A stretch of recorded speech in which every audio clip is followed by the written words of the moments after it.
streaming now. There we go. So hopefully, we have audio, we have video, we've got everything going for us. Let's get back to what I need to go here. Let's go. Okay, that is good. So we're going to shrink this down a little bit. I'm going to have to slide it over here. Whoops, that went all fuzzy real fast. What happened there? I have no idea. Alright, what the mofo? Alright, that's it. We'll leave that there. Alright. So I'm assuming we're live right now, which is muy win. Oh, I got some boxes I gotta move over there yet. Alright, doesn't matter. Hey guys, how's it going? Boomslang here. Welcome to the channel. The cat's gonna make a jump for it. So let's. By the way, this is Fin. You can see him, he's not quite in frame. But that's Fin's tail. And he's about to make a jump for something. So he's taken over from where Shadow left off. We still have Shadow as well. Shadow's the original cat that we had. But Fin is an adopted. She's an adopted. He is an adopted. Oops. Hey, there, Fin. There you go, Fin. You're not allowed up here, Fin. Don't come up here. That's Fin. Fin again. Finster baby. Like the big goofy guy. I think it was on the Martian guy on Bugs Bunny. The Martian. Alright, but what we got today is we got a bunch of boxes here. You can see them in the mailbox slots or whatever you want to call them. Got a bunch. And we're gonna go through them. Some of them, we're gonna look and see what's inside of those. So how's that? Sound like fun? I think it's gonna be fun. We have to edit that. Hold on. We gotta edit the title because we're not doing Straya. We are gonna do random 800 count box rummage. And then we will have to get rid of that as well because we're not doing Straya. We are doing a box rummage tonight. Copy. And I'm going to paste. And it would help if I could spell. There we go. Rando. There you go. Random 800 count box rummage. We're going to save that. We're not doing Straya. We are going to be doing this. Alright. So let's get back to where I can see what's going on my screen there. Okay, so we had 2 people and we're down to 1 person again. That is fine. It is what it is. But guys, we have. By the way, I made another shirt, guys. So let me do this real quick. My grandkids are over today. That's the web camera. We're going to unlock the web camera and we're going to load this up for you. Just for a minute. Get me centered up here somewhere. There we go. And my grandkids are over. And so I took a picture of them and there they are. My 3 grandkids. That is go this way. Sophia in the green, Aria in the orangish red, pink, and this is Ty or Ty Ty.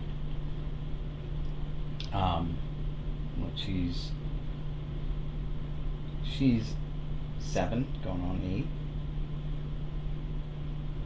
She's I gotta think backwards. She's 5, going on 6, and he just turned 4. So there you go. 4, 6, and 8. Spread them out like that. 2 years apart. And so that is that. But they came over today. I gotta fix my phone because my phone's.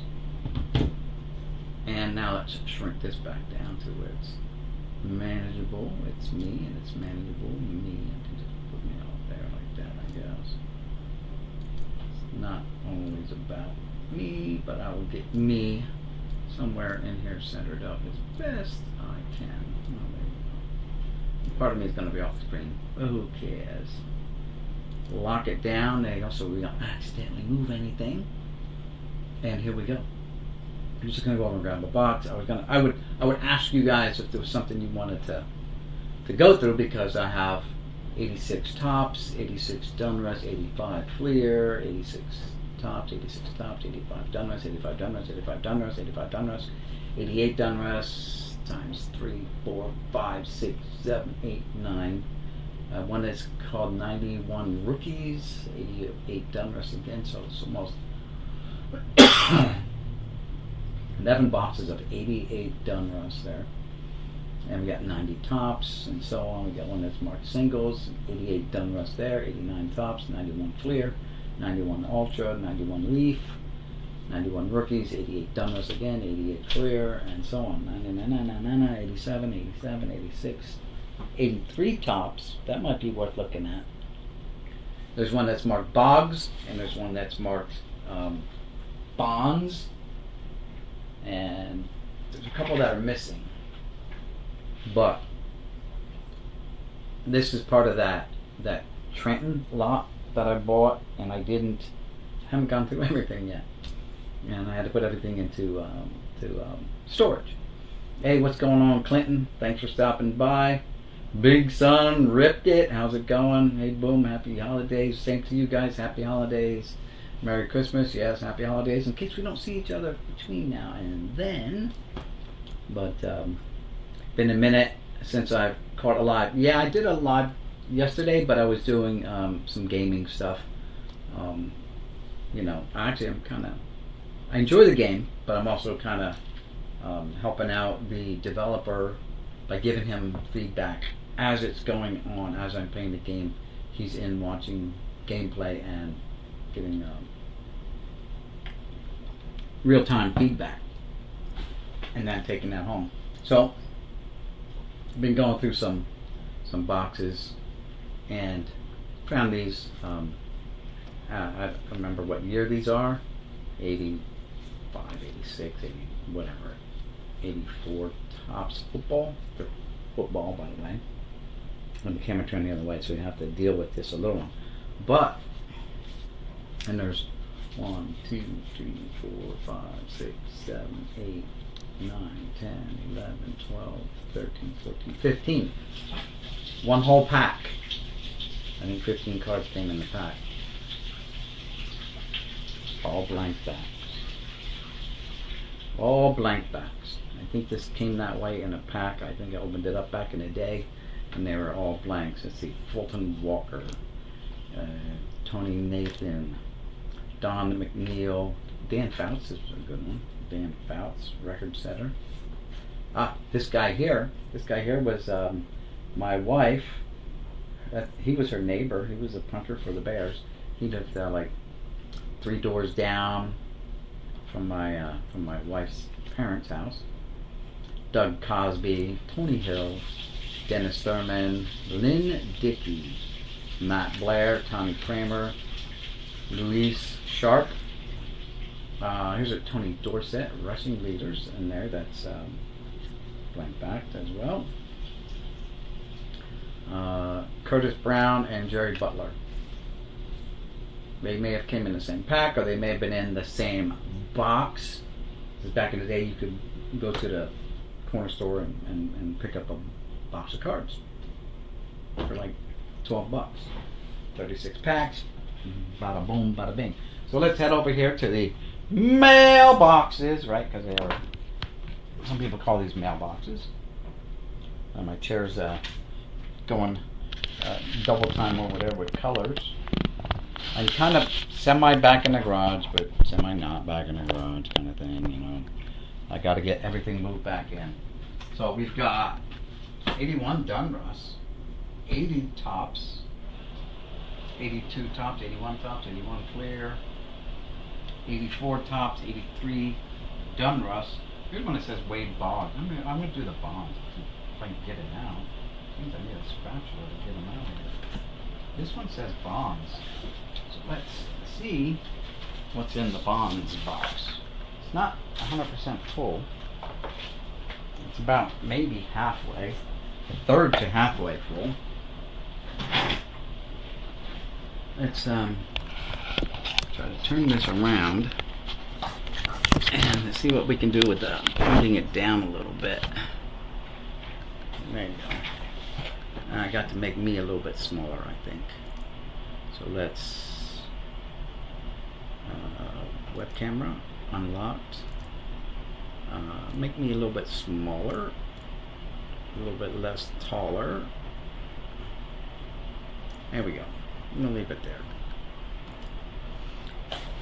So it is marked bonds, but it is about half full, I guess. Hunter Boucher, how's it going? And you can see there are bonds cards in there. It is about half full. So we're going to see what we got in here for Barry Bonds cards. A lot of 88 looks like. A lot of 88. Oh, there's one in a top loader even. Look at that. You know what? I don't have my. And this has a $1 price tag on it. I love it when I find them they have price tags on them. There's a lot of 88 Dunruss in here. Let's get all these out.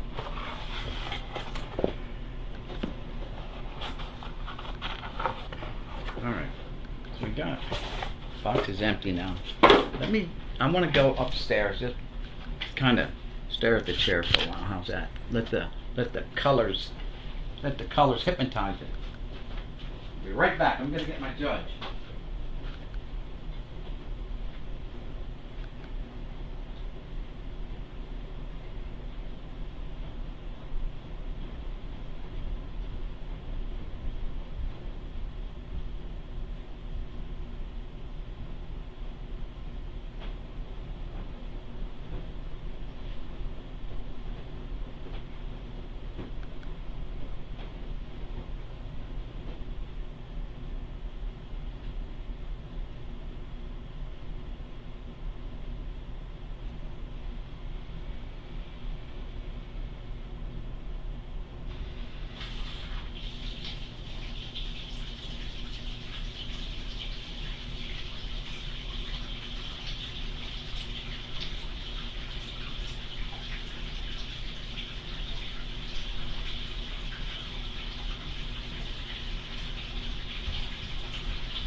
Alright, so I'm back.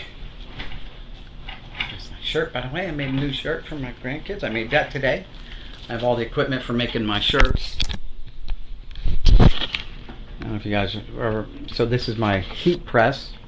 I just heat it up, put it in here with papers, press it, print it out. There's my printer with sublimation ink, not regular ink, special ink for transferring ink to the shirt, to the fabric.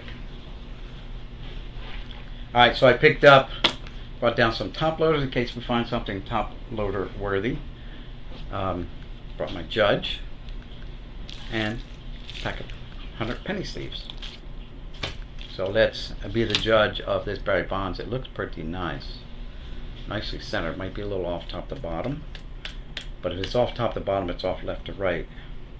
Usually it's not just one-sided. They were nice enough to penny sleeve it though. Alright, being the judge. Ooh, it fits. That's a good start. Alright, we're in all the way. Looks like, I don't have my glasses, but it's clearly a 10. Ooh, 10-10? Yeah, it's either, it might be 10-9. Left to right, 10 and a 9.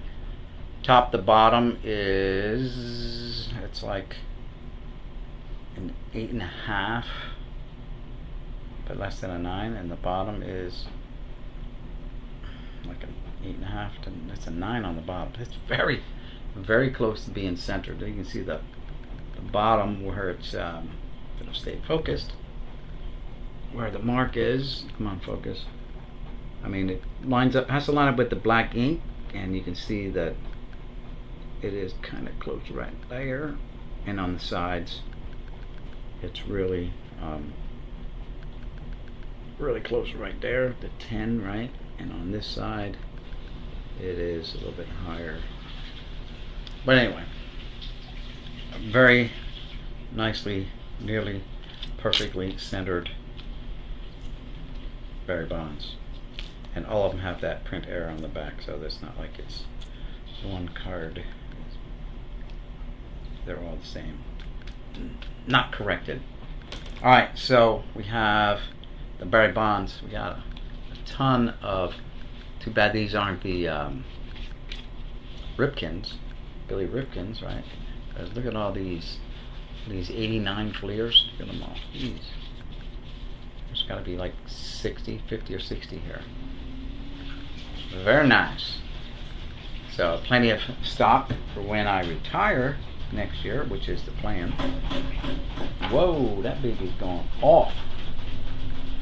The rails over there, the dryer's going off there. So here's a score. Here's his 89 tops. There's, you know, about 15 of those maybe. Some score big heads. So let's. I think I saw some other big heads here. So let's get them. Oh, there's a big head. Yeah, they're a little discombobulated because they bounced around in the bars, apparently. Upper decks.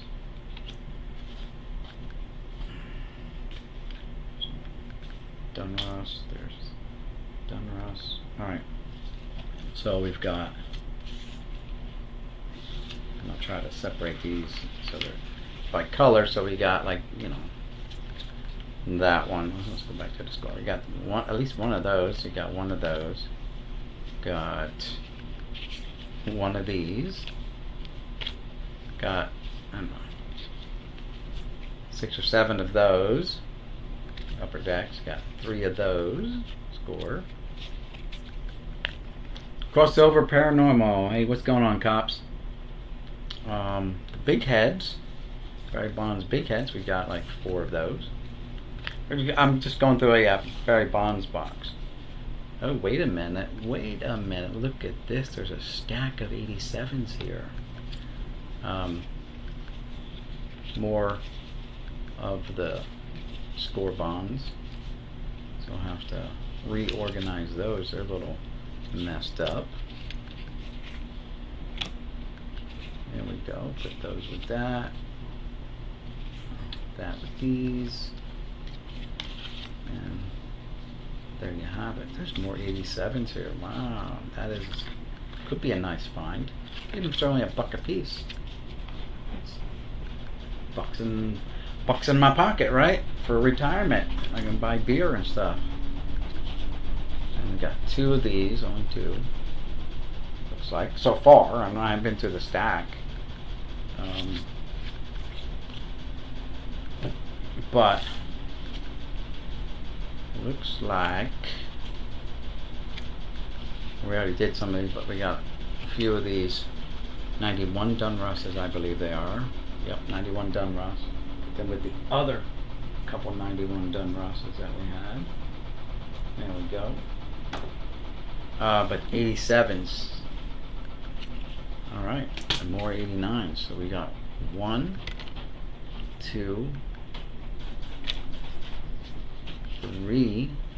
Right now I can tell you these are off center. That's pretty nice. This one's pretty nice. Where's my judge? Oh, it's underneath here. So the other one was really close. Let's see. This one's oversized. It doesn't even fit in the holder. It's a little oversized. Could be counterfeit, right? I don't know. Send that off to PSA, see what they say. Here's a little bit over high. A little bit high.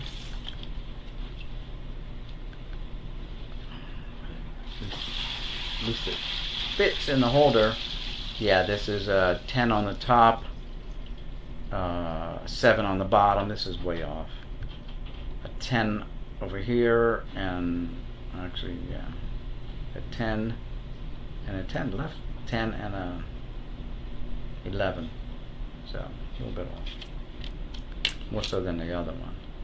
There's one here. Here's one that's got a little gloss to it, more than all the other ones, but it's, you know, it's not a Tiffany or anything like that. That's off center. This one looks a little high and low, so it'll be off center left and right as well. If it fits in the thing, it doesn't fit. If it doesn't fit, it's not legit, right? It doesn't fit. That's what she said last night anyway. It doesn't fit. That one fits, but it's 10 and 11. Yeah, it's off center. This one looks nice, but it's going to be off center too, so left to right. It's just off by eyeballing it. It does fit in the holder. That's a good sign, but it's again, like, oh, it's a 9. Hold on, it's a 9 and like a 10.5. That's a weird cut. 9 and 10.5. Another one. That's way off top to bottom. That one's way off top to bottom. I'm not way off, but it's off. Clearly eyeballing off. But, you know, 1, 2, 3, 4, 5, 6, 7, 8, 9, 10, 11, 12, 13, 14, 15, 16, 17, 18, 19. So if it was $1 a piece, there's $20 right there, right? Then we got some more 89s to go with the little stack we already had of 89s, but we got a stack of 89s. We put that with the other 5 or 6 that was here, or 10 or 15 that was there. Still picking them up. So that's the stack of 89s. We got one condiment card, looks like one 1990, and 2 of these Bowmans. I think these are 90 Bowman. You can never tell them looking at those. But the 88 Dunross minus some 87, looks like 88 Fleers maybe on the bottom. I forget which ones are the candy stripes. 87. So these are 88. Got 3 of those. But no, those are 87s. Whatever. 88. These are 88s. But these are 88 Dunross. So those are 88 Fleer. But look at all these. Now I heard a rumor, just a rumor, that these Dunross cards, see how the black is like all up on this one side? Got this, hard to see the stripe, but the stripe is there. See it, there you go. You see the black is all in one corner, right? Same way with the bottom, it's in the opposite. That if it was on the other side, on this side, that it came from a factory set.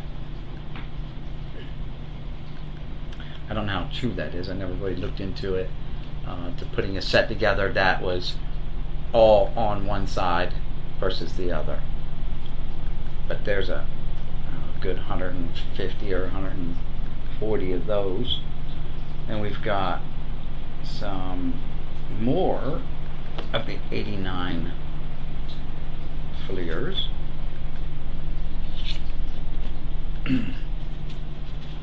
Another small stack of 89 Fleers. That'll go with our little bit larger stack of 89 Fleers. Too bad there's nothing to really look for there. Like I said, like the Billy Ripken F-Face card, that would have been a nice little hunt right there. And then we've got some of these classic game cards,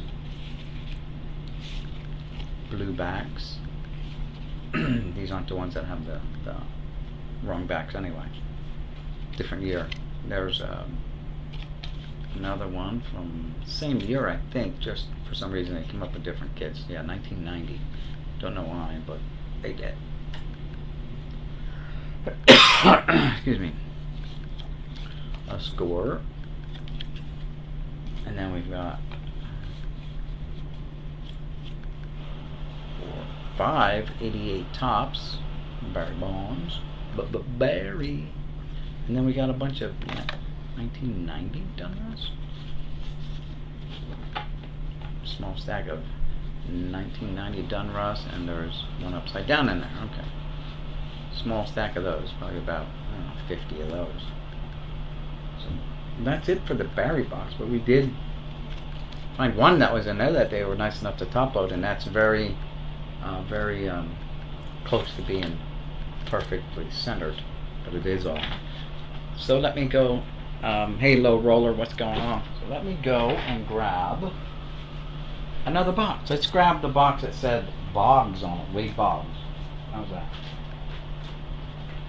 Again, if you guys can see what I'm grabbing from, I'm just grabbing from all these mailboxes here, these slots.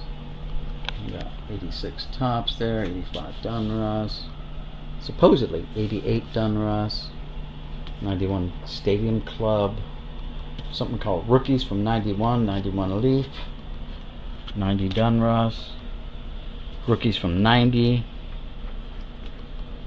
85 Dunras, 84 Fleer, that might be a good one to get, 85 tops, 84 Fleer, 84 Fleer, and so on. They just go like from 1980 up to 1991. Put this back up here. There we go. Fix the camera a little bit. There we go. So we can look at the product. Let's grab the one that says Boggs. There it is, right next to the one that said Bonds.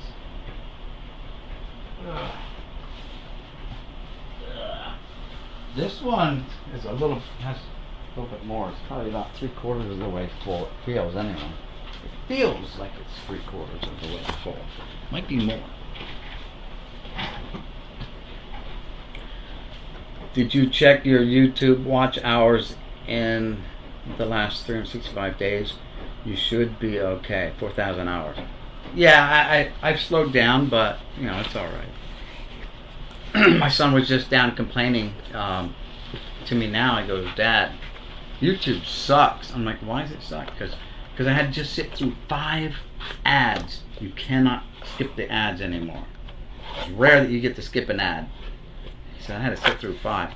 So yeah, this one's about over 3/4, 4/5. How's that? Full of cards. Supposedly Wade Boggs. So let's see. We'll dig them out here for you guys. And let's look what we're looking at here.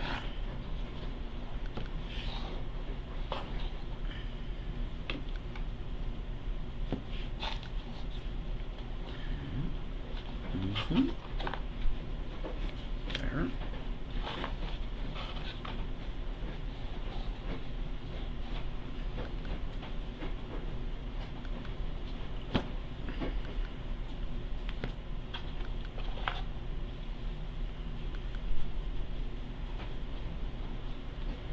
They're kind of mixed up. I'm just trying to get them a little straightened out.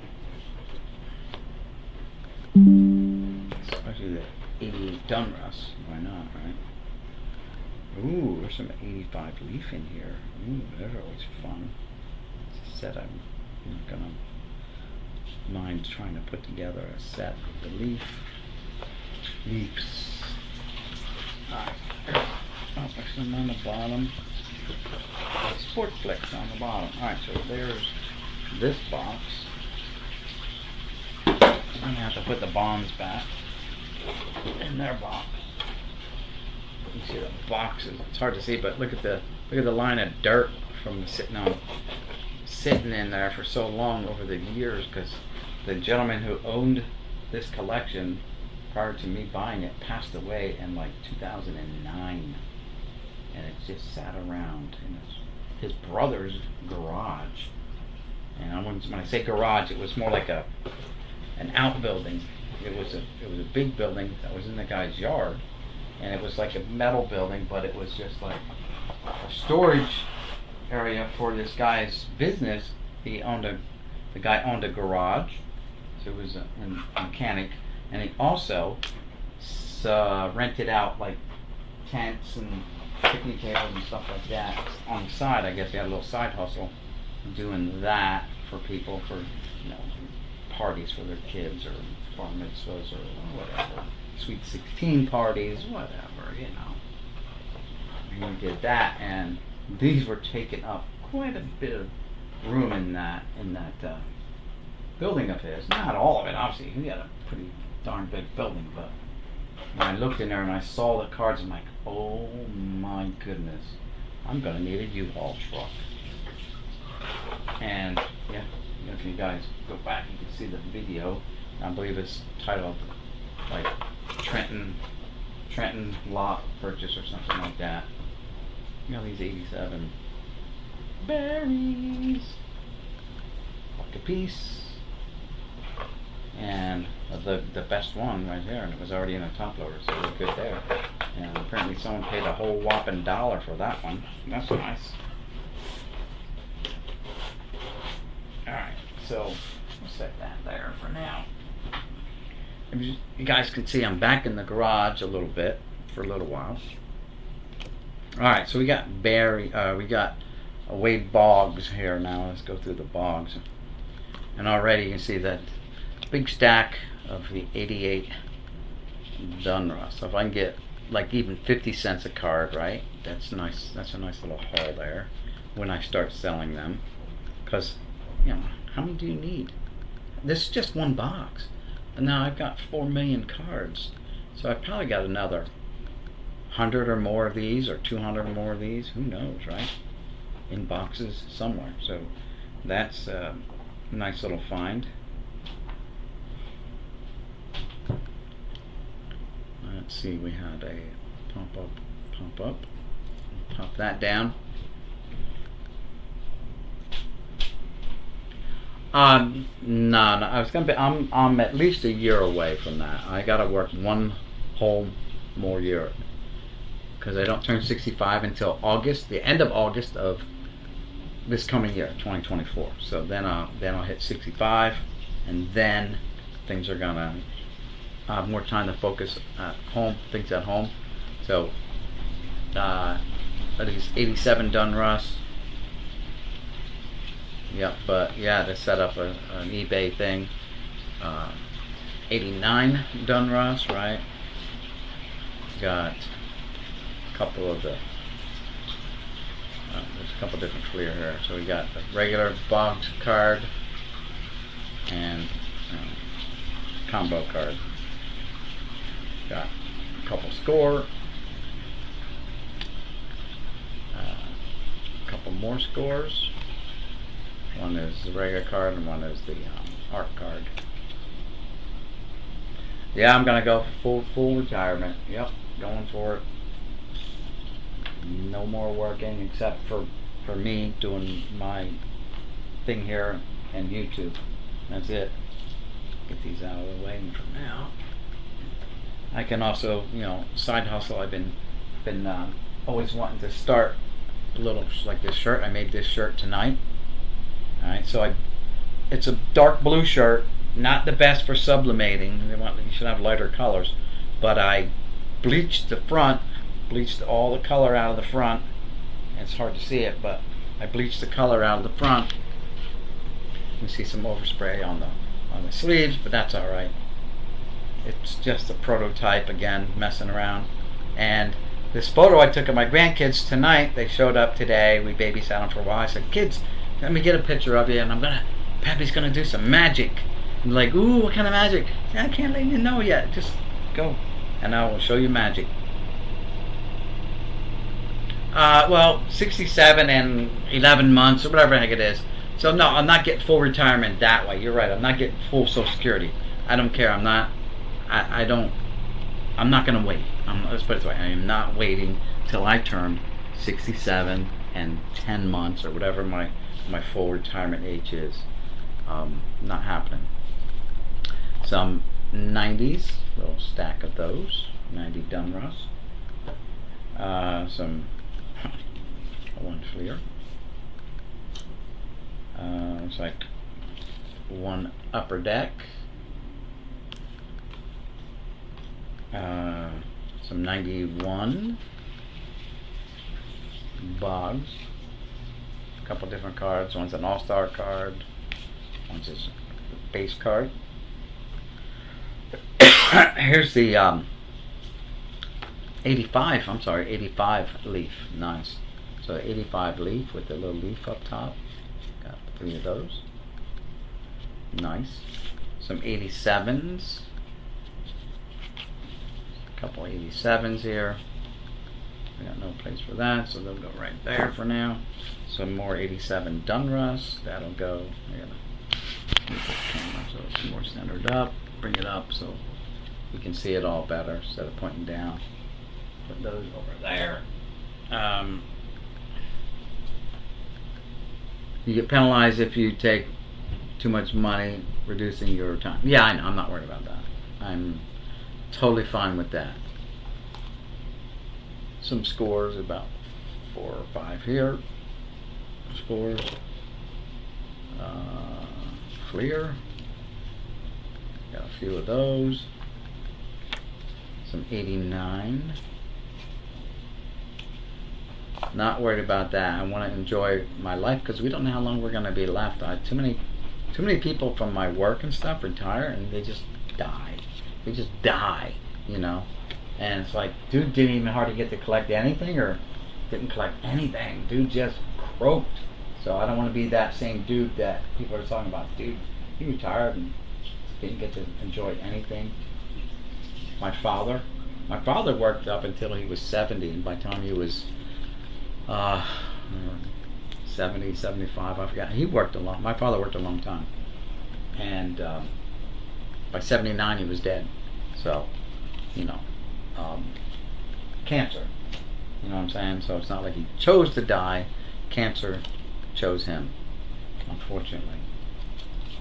And I don't want to be that guy. I don't want to be that guy that's like, damn, the big old C got him. You know, I didn't get to enjoy anything. And no, I want to enjoy my life, my retirement, spend some of my golden years being able to do stuff before my body breaks down any further. My job, my pension sucks. Literally. They for the company that I work for Boeing, of all people. Boeing, multi-billion-dollar company, right? They took away our pension. It's gone. Company-sponsored pension is gone.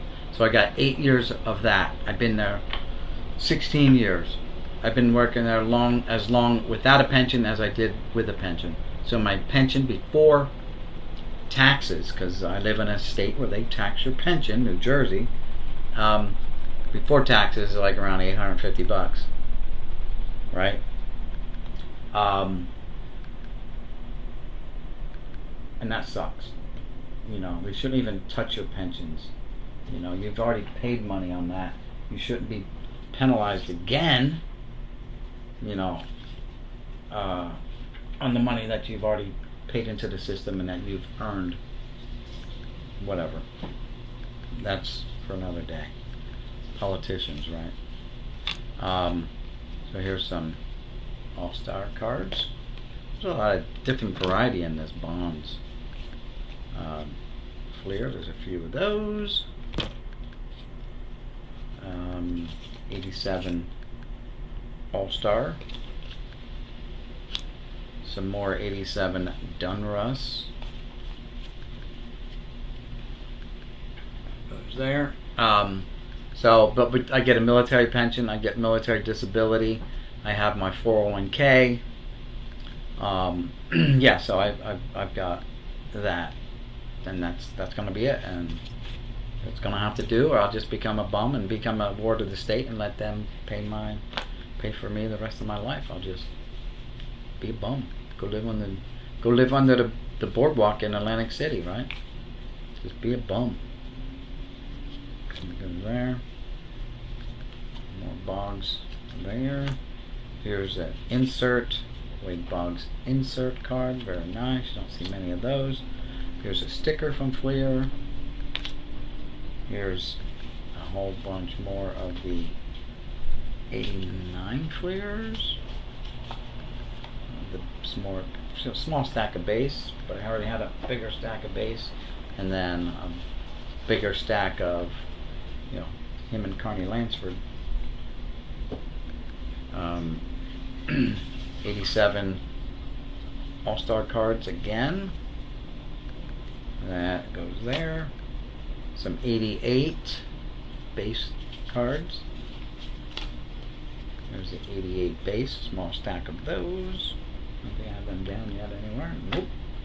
Some more 87 All-Stars. And again, too bad this is not the Don Mattingly or the is it Doc Gooden or Darryl Strawberry that are missing the trademark up here by the for the All-Star logo, not for the baseball card.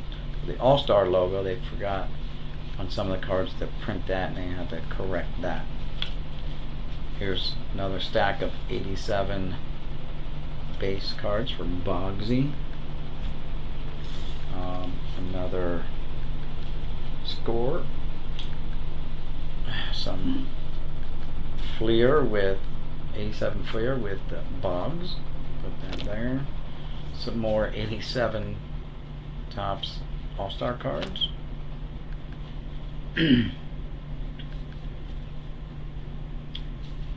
Yeah, well, they can, and you could live like a king in those countries on your pension, yes.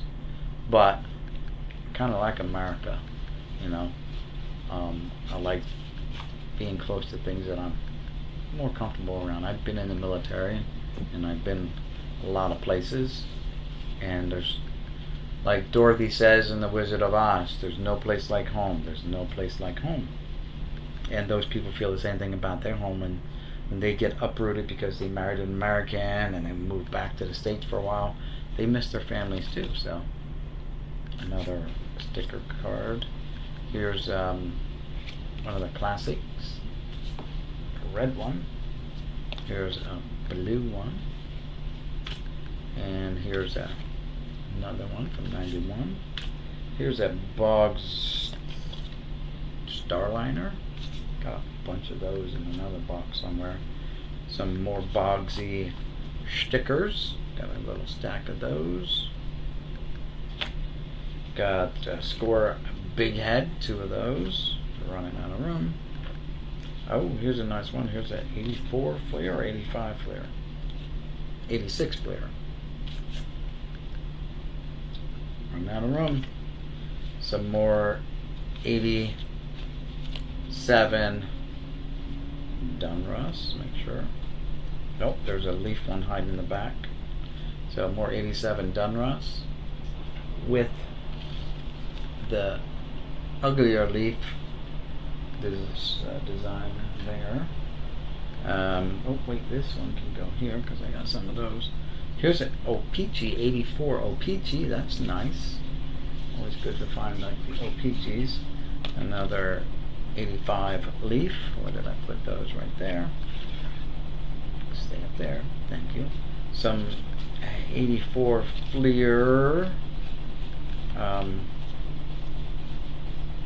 combo cards, dual cards. So he's on there with Rod Carew supposedly.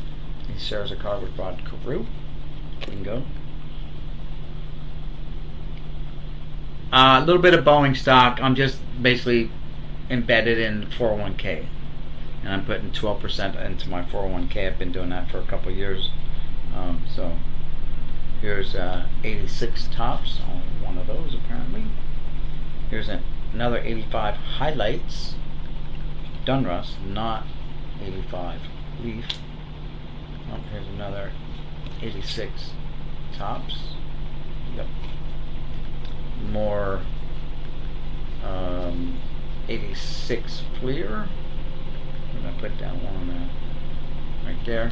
And then we've got a combo card with Donnie Baseball. 2 good guys to have on a card there. And we've got another combo with Saberhagen Highlights card. I got some 86 Donruss and 86 Leaf. So here's the 86 Leaf. There's a lot of different cards here. Holy moly, man. He's killing me, Smalls. And did I show the Dunruss? It's the same. It's just the Dunruss on the top and Leaf on the top. Another 86 tops. So that's the third one of those. Here's an 85 tops. So I can only one of those.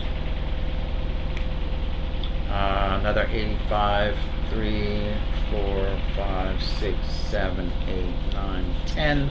10 more 85 Leaf. Another one of 2, 3, 4. Another 4 of those Fleers.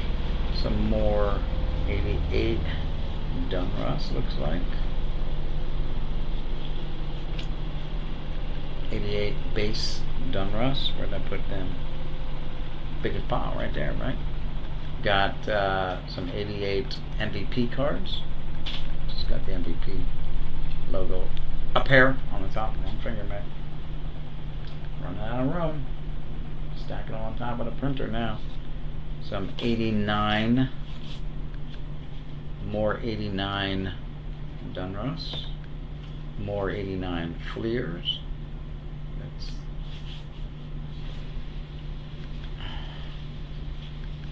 another small stack of the 89 Fleers. A lot of cards in this thing. A lot of young people like me, we won't see Social Security when we retire. Well, you know, that's the problem with the countries. They're giving it away to other people who have never contributed to the program, and that ain't right. That's one of the guarantees. That's a contract between the American citizens and their country. Is, yeah, we're going to pay taxes, and then we're going to pay this into a savings account for me when I get old. That is money that is guaranteed to come back to me. I'll let you hold it, and you're going to spend whatever interest you earn off of it. You're going to spend for social programs and stuff like that. However, don't just give it away to people who've never paid in to the system. I got a problem with that. Giving my earned money away to someone who hasn't done anything to earn it. That's all. So that's where our country and our politicians are failing us. And I mean every politician. They're all crooks. Republican, Democrat, Independents, whatever. There's not one politician in this country that really cares about you and me. They don't. They're just like anyone else. They're out for numero uno themselves. They talk about around election time. They'll promise you anything. You're my constituents, and you get me elected, and I'm gonna vote for you. No, you don't vote for me. You don't introduce bills that affect you. All right. Here's a 90 Dunruss. We got some Leaf in here. I don't know if it's 91 or 92, but it's definitely not 90 or whatever in the first year Leaf. These upper decks. These are like 1991 upper decks. Got a small stack of those. Running out of room. Another Boggs Big Head. I don't know where I put the other big heads, but oh, there it is. Okay. Some Score Dream Team cards. Got his shirt on. He's not like Kirby. Got some 91 tops. Put that there. Some more upper decks. Where did I put you? It's the same one, upper deck. And another tops. Got throwing the old knuckleball. It's gonna be hard to see. Let's get it right there. Throwing a knuckleball in practice. You see the 4 fingers out there grabbing it. Sport Flick. Multiplayer card. The yellow one with yellow back. The error cards, they produced some with the green backs, which was the first year of this classic game. 86 Donruss highlight cards, 2 of those. Just gonna put them there. We got some Fleer sticker cards. Maybe I'll put them with the other sticker card. Why not? Another sticker card. That's the opening day card. Sorry, that's opening day. 88 opening day. Here's the sticker card. Fleer stickers. Here's a classic game piece. Another one. Some more of the Sport Flicks.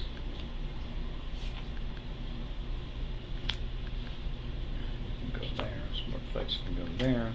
Here's Sport Flick combo card. George Brett, Boggs, and someone else. It says Boggs, Brett, and Gary Gaetti.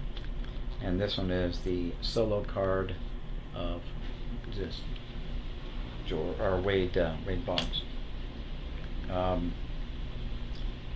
Another 86 Donruss. And so there. We got a 85 OPT. Very nice. 85 OPT. I'll go with the OPT cards. And some more 89 record breaker cards. A little stack of those. And where did I put those? Those right there. And that is the Wade Boggs box, but that was 3/4 full. A lot of really nice, cool stuff. 586. We got these. We got the Sport Flicks will go on the back. This is 85 Leaf goes there. 87 goes there. 86 Leaf goes here with the 86 Donruss. 87 Leaf goes there with the 87 opening day and 87 Donruss. Stickers will go here on that stack. Inserts go there. These will go here. And they will go this. So yeah, guys, today I spent, between parts of today and yesterday, going through trading card database and entering my Derek Jeter cards in there, not for sale or anything like that, just to, enter them and get an inventory. Oops, I just minimized that by accident. But we're still streaming. And it's taken forever. And there's like one card that I absolutely cannot find. Let me bring this back up and let me get this back up. There we go. So it minimized on my end and I couldn't see you guys. I see the screen. But it's taken a long time to enter the data, whatever you want to call it. Getting her done is. Can you guys hear that washing machine running in the background? You must be able to hear that. That's got to be super loud about now.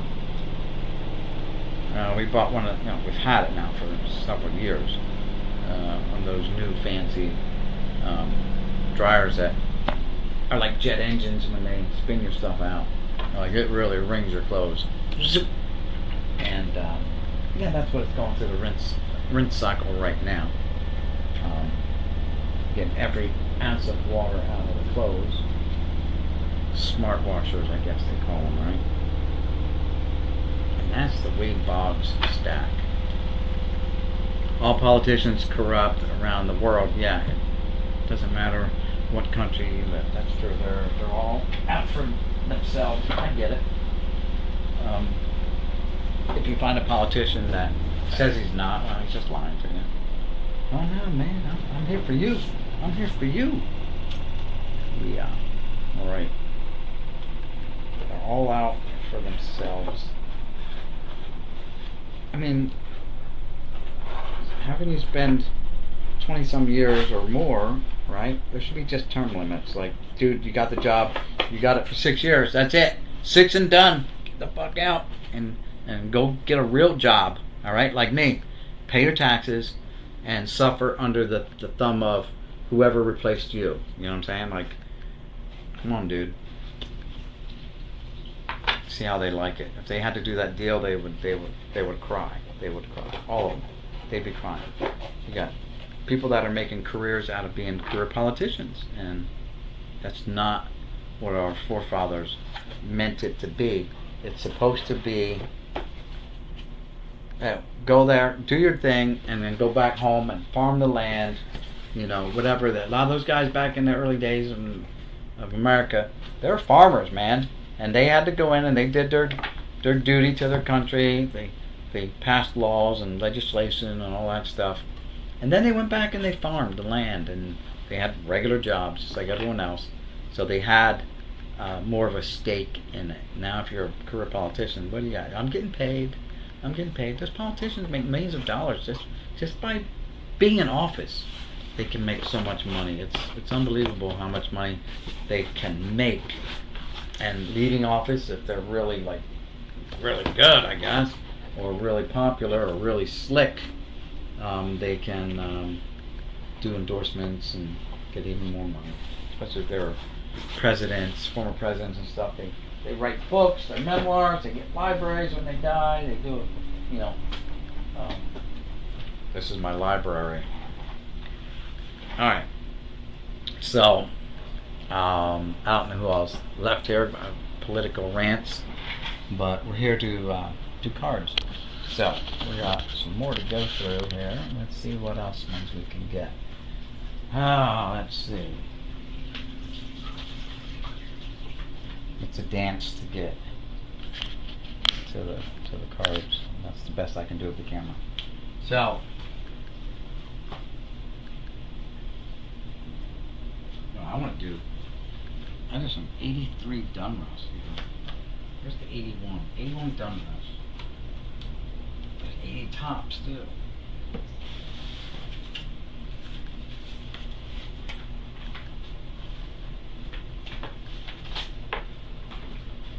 All right.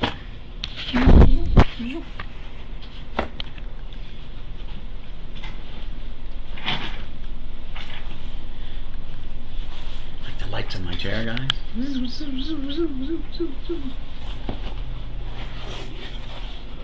All right. So here's the box. It's about 3/4 full too. No idea what all's in here. This one looks miscut off the bat. It's a Raleigh Fingers. And it's miscut. It's probably undersized. That's going to be my guess. It looks real small. Let's drop it in the judge and see how bad it is. Yeah, it's undersized. It rattles around in there. It rattles. I don't know if you can hear it when I shake it. It's a rattler. So that'll get rejected as trimmed from PSA. Trimmed! Like, really, who's going to trim this? Who's going to trim? And trim it so bad that it's obviously bad and not going to be graded. You know, gradable. And who would send it in anyway? It's like, oops. Oh, sorry, boss, I trimmed it a little too much. We're still going to send this one in. It's the only one you got. No. Alright, so this is about 3/4 of the way full. Oh, the card's laying down on the bottom again in this one. Makes sense. No idea what's in here or what the heck. I said this is all from that Trenton lot that I bought a couple years ago now, actually. Bought it. And still haven't been able to go through it all.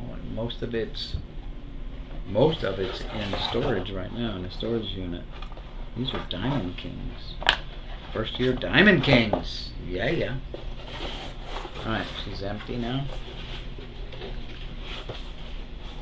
Just set that there, pick it up later. So we got some first year Diamond Kings. I don't have my tripod. I can't find my other one that clamps on the table. When I tore this garage apart, I threw stuff in boxes and don't know where they are. I think it's in the box over there, but what are you gonna do? So we've got bada boom. You know what? We're gonna do this. Let's just make me disappear so I can just lock that down. Plinko. Nope, that didn't work. There we go. So I got rid of me, the little me, mini me, and I have just me. So we've got 3. Back in the day, well, got 3 Fernando Valenzuelas. And one of these years they misspelled Perez Steele. They left the E off of Steele. I don't have my glasses with me to see if this Steele, the last E, is on there or not. Doesn't even say that. It just says made in something. Made and printed in the USA. And it says 82 Dunros. But these are 81 Dunros. So who do we have here that's of any importance? It looks like it's all Tigers. So, yeah. Is there a numerical order here? Oh, yeah, here's card number 1. So let's see where we're at. Card number 1 is, well, looky. Card number 1 is the Wizard. And we've got a few of those. So I wonder what the Wizard would get me if I were to put these on the market, because obviously it's not a complete set because we got too many of card number 1 to have a complete set. Hey, we're in card number 2 now, and that's Mr. Yak Pack himself. Bada boom, bada bing. Card 2, 2, 2. The miscut 2, 2, 2, 2. A lot of Raleighs, more Raleighs than Aussies. Still going through Raleigh fingers. Finally finished off with Raleigh fingers. So there's like 30 cards here and it's only 2 guys. But 2 good ones. You should get 20 people in the chat. YouTube punish not going live stream often. Yeah, I don't know. I mean, I hardly get any people show up for the chats. There are some people show up, so it's not big. Sports athletes getting richer too. Oh yeah, don't talk to me about Ohtani. And then that other dude, Yamamoto, went to LA too for the money, of course. So we only got 1 Goose. No, that's Rick Wise. Sorry, Rick Wise. 1 Gene Richards. Alan Trammell's next. 2, 3, 4, 5, 6, 7, 8, 9, 10. 10 Trammels so far. 11, 12, 13, 14, 15 Trammels. Oh, 15 Trammels. There we go. I think we're at the end of Alan Trammell's finally. Got 1 card to check. Yep. So we had 15, 16, 17, 18 Alan Trammell cards. Yeah, I might get a quarter for them. Now, next guy up is Mark the Bird Fidrich. 2, 3, 4, 5, 6, 7. Hey, only 7 of them. And then comes Duffy Dyer. I didn't know his name. I didn't know his first name was Don. I'm like, who's Don? Who's Don Dyer? It's Duffy Dyer. Okay.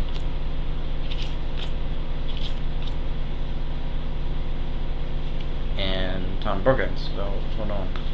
Fidrich was card 8 was Fidrich. So we got Brookins was card 7. 5. Oh, we're missing 6. And then we got 6. We're missing 7. So we got 1 6. And we got more Fidrich here. 8. 8.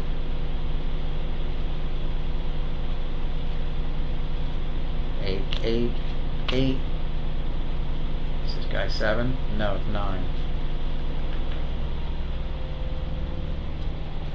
Alright, so no, there's 6. What's Dyer's number? 7. Dyer's 7. Okay. So we got one card 6. That's saving us so far for a complete set.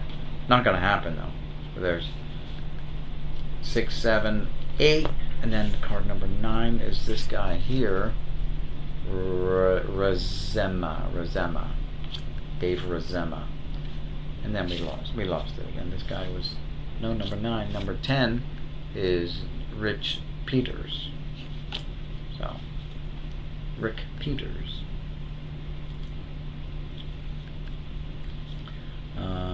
Paper currency is becoming worthless since the number keeps getting bigger every year. Yeah. That happens. So we got one number 10.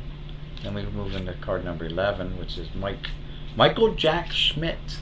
Well, only one Mike Schmidt. That's card 11. We're rolling a card 12, which is Pops Stargell. Only 2 of his. And then 13, we only have 1 of Tim Foley, and card 14. So, Manny Sanguian. So we're still holding good as far as looking for a complete set. We've got the first 14 cards. Not bad. There's like 800 cards in this set, I believe. Sports cards is now gambling paradise. Well, even sports is gambling. You can do all that betting with just your phone. All right. So that was 14 was Manny Sanguian, right? Yeah, Manny's 14. We got Grant Jackson is 15. And then we got 16 is Eddie Solomon. 17 is Omar Moreno. And then we switch it up to a new team for card number 18. Yeah, well, we got 18, up to 18 so far. And that is Joe Morgan. Got a couple of his. And then we got Rafael Landestoy is card 19. Very nice. Card 20, so we're up to the first 20. Not bad. 20 cards. Joe Sambito, 21. We're switching teams. Yep, 22 is Manny Trio times 5 Manny Trios. And then we're going, why is Manny Trio mixed in there? But he's a Philly. Card 23, we go back to the Astros. Dave Smith.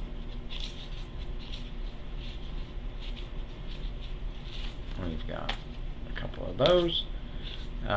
Terry Poole is card 24. So we're up to 24. These modern slabs will become worthless since too many of them now. PSA 10 for 99 cents. I wish I could have got that Mike Trout for PSA 10 for $99. Would have been great. But I wanted that card and finally got it, and I'm happy I got it. And I didn't pay what a lot of people have been paying in the past. I got it. Still was expensive, but 25 is Bump Wills, son of Maury Wills, the late Maury Wills. 26, we're up to 26. Oh, wait, we got 2 cards marked 26. That ain't right. 2 cards marked 26. So I don't know if we'll get a 27, but these both are marked 26. There was a lot of errors in these sets, by the way, too. So this has the same. That's John Ellis. This is not John Ellis, so it's definitely an error. I have to hold on to that one. I know John Ellis. I know what he looks like. That's not John Ellis. That might be, I don't know, Bannister or someone. Alright. 27 is Jim Kern. Only one of him. 28 is Richie Zisk. Switching teams for 29. We're on the Blue Jays now. 30. 31. 32. We're missing card 33 right now. So we made it up to 32 cards before we may be missing a card. We're at 34. V. Mazzilli. 30. 35 is John Stearns. 36 is Roy Lee Jackson. 37 is Mike Scott. Switching teams, 38 is Lamar Johnson. 39 is Kevin Bell. Ed Farmer is 40, so we're missing one card. 41 is Ross Baumgartner. Leo Sutherland is 42. 41, 41, 42. Switching teams, 43 is Danny Meyer. 44 is Ron Reed. 45 is Mario Mendoza, who's well known for the Mendoza line in baseball. 46 is Rick Honeycutt. 47 is Glenn Abbott. 48 is Roberts. 49 is can't be Karen. Oh no, wait, whoop. 48. So we're missing card 49. So we're missing 2 cards now. So definitely not. That's 50 for Campy. 51 for this guy. So we now have a complete set. So we don't have to waste our time anymore. We're actually missing 2 cards. 52, 53, 54. Switch to the Phillies at 55. So yeah, we're missing 2 cards. Let's see if we got what big names are in here, because we've wasted a lot of time just going through cards. So let's look for the big names, since we know we don't have a complete set now. We did find some big names already. Here's a big name. How about some Joe Niekro, Hall of Famer action right there. Joe Niekro.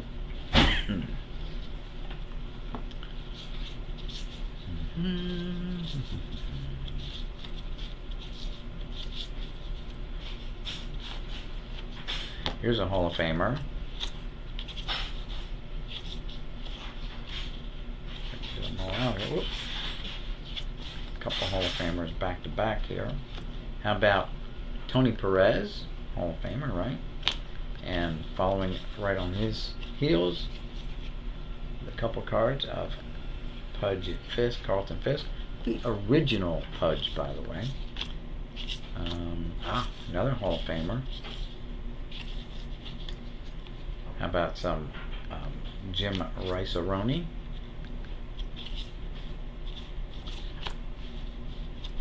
Not a Hall of Famer, but fan favorite in Kansas City.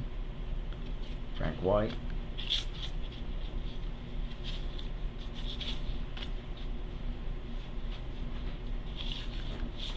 Hall of Famer here for the Yankees. Gossage.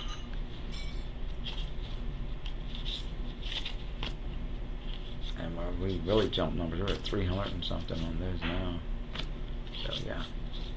Hall of Famer. And 10, the holder of 10 or 11 World Series rings. I think he's got 10 World Series rings. Most of any individual player, not combo player, coach. Yogi. 10 World Series rings. 10 World Series championships. There is one person that has more than him, and that is a former Yankee who also became a Yankee coach, and all the coaching staffs and stuff like that, they get rings too. And he has 19 total rings, but only like 7 as a player. The rest came as a coach for the Yankees. So interesting, but yeah. How about another Hall of Famer here? Jim Palmer, Hall of Fame manager for the Baltimore Orioles. Is a lot of them here. I finally reached the end. Good. Earl Weaver, Hall of Fame manager. And we're going to find a Ricky Henderson, right? Let's find a Ricky Henderson card. Because we're in Oakland A's now. We're in Athletics. Wow, this baby is diamond cut. Big time. Look at the cut on that card. Oops. Look at the big gap at the bottom over here, and how it gets narrow up there. And opposite here, very little, goes down to almost nothing. And if you were to drop it into your judge, which I can't because it's too big, it would be messed up. Might be able to see it better on the back when you look at the lines for the black lines and stuff. Definitely a diamond cut there. Alright, let's see. We may be done with the A's. We jump back into the Padres. And we've got 2 Hall of Fame Dave Winfields. Not Hall of Famer, but still a Hall of fan favorite-y. So I pull them all out. Ooh, it's still coming out. And big stack of Lou Whitaker, Sweet Lou.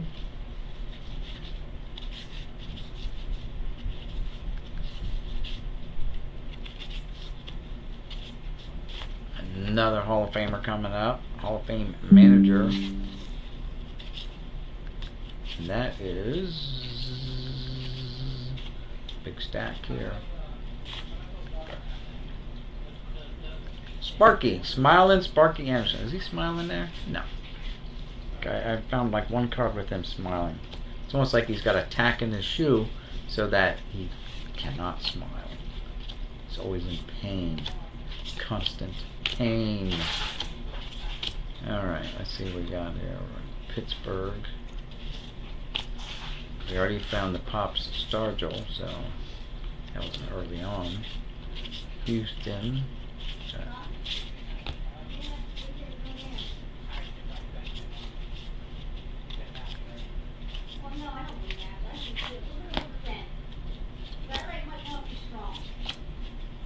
Boom.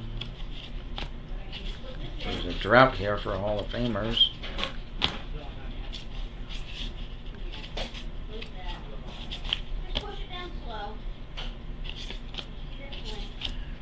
The White Sox.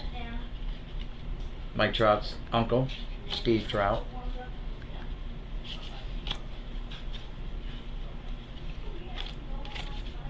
Just kidding, not related. Not related.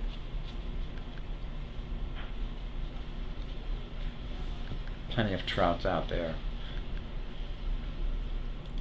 Just got nowhere to look, right? Alright, we're getting down there. We're about halfway through. Not quite the halfway point.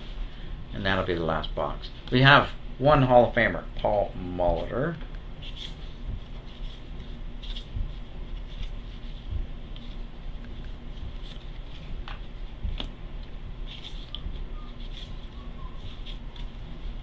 Another Hall of Famer coming up. How about some Yaz action? Carl Yastrzemski. What did Pepino say? Call Yastrzemski, call Yastrzemski, call Yastrzemski, call Yastrzemski. He would do that in his videos.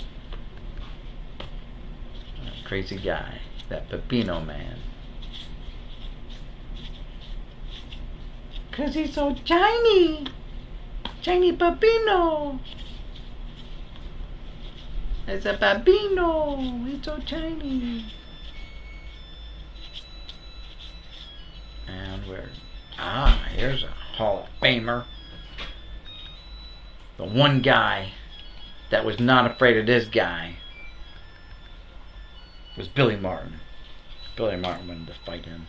1978 or 77. Benched him for dogging it in the outfield.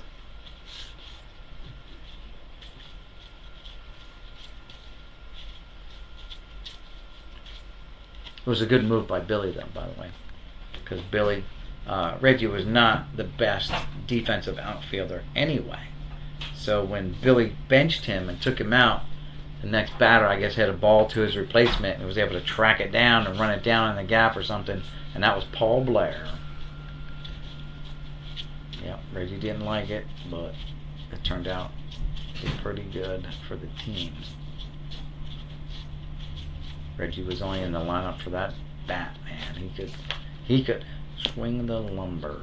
He would corkscrew himself into the ground. He swung hard at every pitch like Mantle swung hard at every pitch. And that's what coaches don't teach that much. Some still do. Some older school guys teach. So when you swing the bat at the ball, hit it as hard as you can. Hit it as hard as you can. It'll just go where it goes anyway. So you want to drive it somewhere. You want to get cheated, on a little dinky hit. That is opposite of my approach to the game, though. When I play, I'm just slapping the ball. I'm slapping it somewhere. A couple times I have hit the ball, and it has gone. But how about this? Not a Hall of Famer. Maybe should be in the Hall of Fame. He is the all-time hits leader. That is Pete Rose. Yogi's son, Dale Berra. He had another son. Yogi had another son that played professional football as well.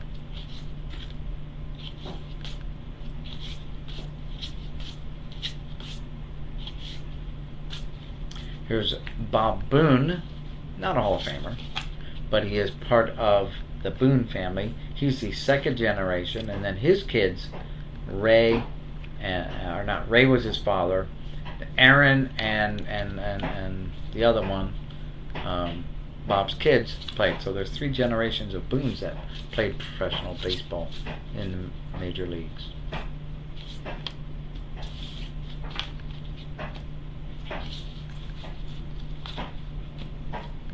John Matlack.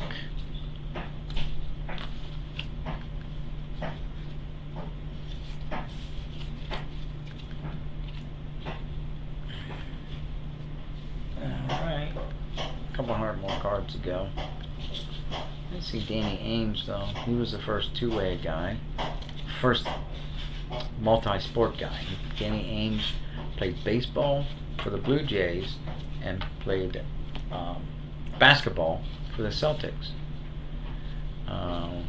Well before Bo Jackson and other guys came around. But there was someone decades ago, before Danny Ainge, who was a two-sport guy as well. Here's another very badly diamond cut card. You can see how the borders are very narrow at the bottom and top.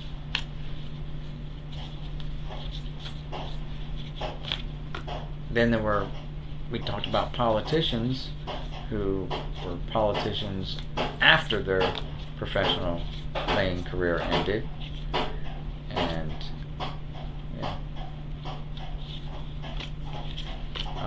another multi-sport guy from the 60s was a guy named Dave DeBuscher, who played baseball and basketball, and he stuck with basketball. Another diamond cut card. You can see where the border's totally gone there. Nothing left. It went right down to the blue.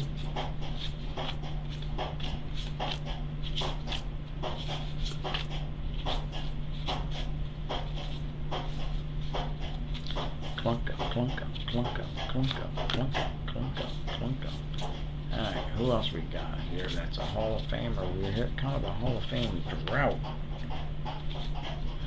The Penguin, Ron Say. Not a Hall of Famer, but if you ever see him run down first base. Patty-toed, pigeon-toed, I guess. No. Pigeon-toed would be in, patty-toed in. His were out. Called him the Penguin. Even to his face. He was called the Penguin. Alright?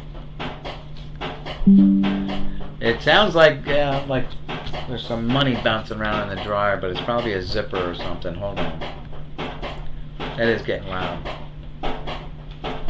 That is the dryer. My son put stuff in the dryer.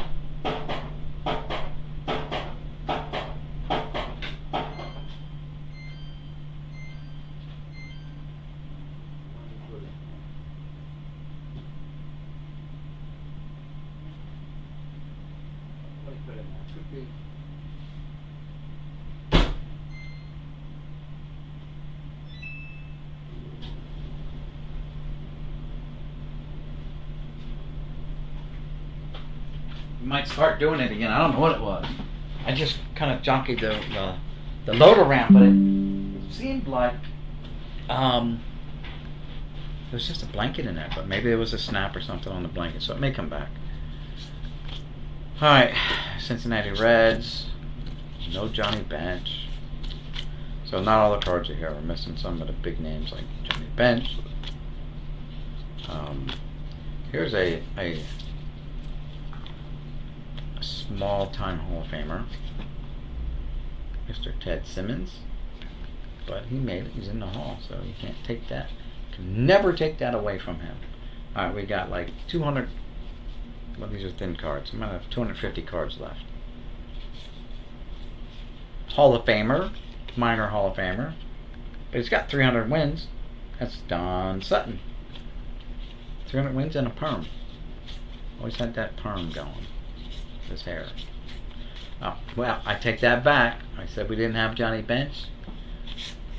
We got Johnny Bench. There he is, guys. Johnny Bench. Some people say he's the greatest catcher of all time. You know what? I'm sticking with Yogi Berra all the way. 10 rings, baby. How many you got, Johnny? 3, maybe?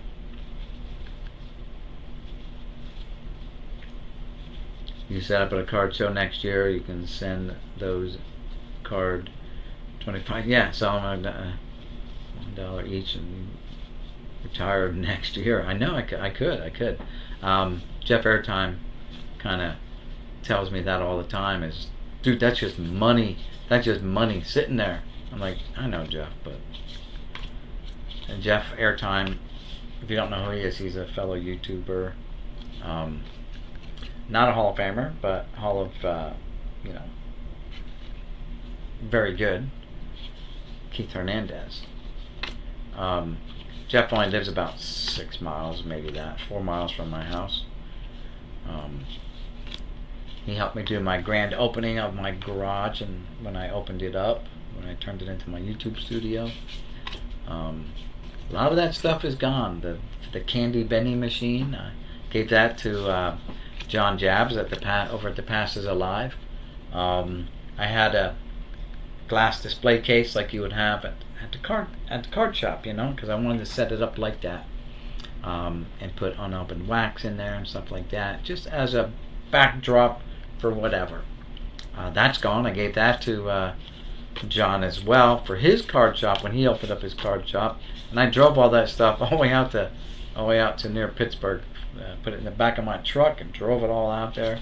We spent the weekend out there. My wife and I attended his grand opening. He has since obviously closed his shop down. It's a tough thing to do, to try to start a brick and mortar shop when everyone has eBay and all these other auction sites that people don't need to leave the comfort of their home. But it was a childhood, lifelong dream of his, and he lived it for almost a year. He lived it. Talked to John tonight, text message, seen how he was doing. Doing great. Here's another Hall of Famer, times 2. Anyway, I got 2 of them, and that is Dennis Eckersley, the Eck. Get my notices.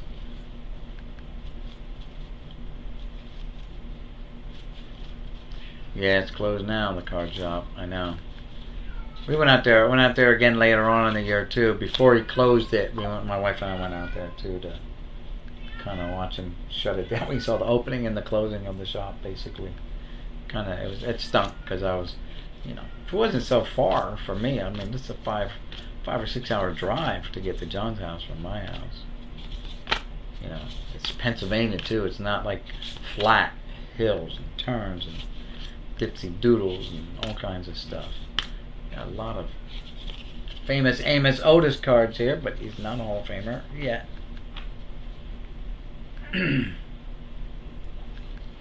That is the benefit. You're right. The collections, and he's got some. He had people walk in with the collections. That's for sure. So can't blame him there. People walk in and have their stuff to sell you. You don't know where it came from. It could have fallen off the back of a truck, but they walk in the door. when they say their stuff, but a lot of people think they got the best stuff in the world. Oh crap! Well, that's an undersized card, and too bad it's a Bobby Mercer card too, Yankee. Late Bobby Mercer, he passed away. He was also an announcer for the Yankees as well. Here's a Hall of Famer, only one of them, but Eddie Murray. People say was the best switch hitter of all times. I don't know. I still go with Mantle on that one. Mantle, but they're comparable. And that's so far. A little bit left. About 100 cards left, and we will be done. And then I'll probably just shut down the live stream. And do you know why the card shop didn't work out? Well, yeah, the whole thing about him opening it up was his partner, because he was in with someone else who set up in there, was supposed to be there every day and run the shop. And John had a regular job he had to go to. He manages, managed care facilities, let's call it, right? Boa, the best switch hitter? That 70s card show. Well, of course a Philly guy would say that. A Philly guy, that's a true Philly guy, and I watch your streams too, and your videos. Good stuff. It's good stuff. You're very knowledgeable, for sure. And you're a diehard Philly guy. I get it. I'm a diehard Yankee guy. I live right across from Philly. I work in Philly. Well, south of the airport, Ridley Park. But I drive across that Walt Whitman Bridge every day to go to work. Drive past the stadiums every day, twice a day, once coming home from work.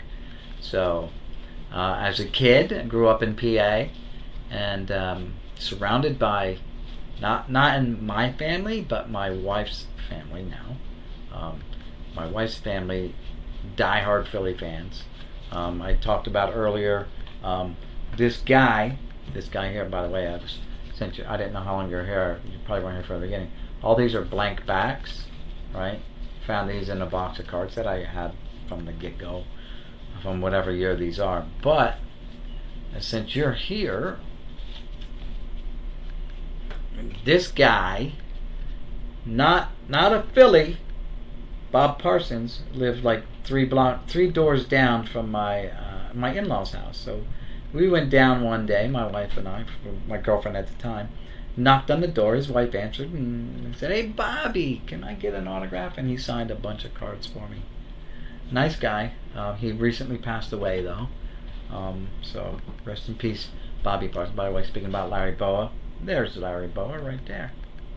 I cut the cards and Boa was right there.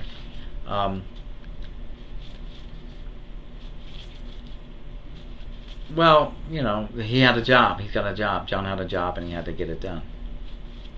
Where did I go to school? I went to a school in a place called Bangor, Pennsylvania. It was north of Allentown. Small little burg. Bangor, PA. That's where I grew up. At the age of 21, signed up, joined the military, and spent the next 15, 20 years gone.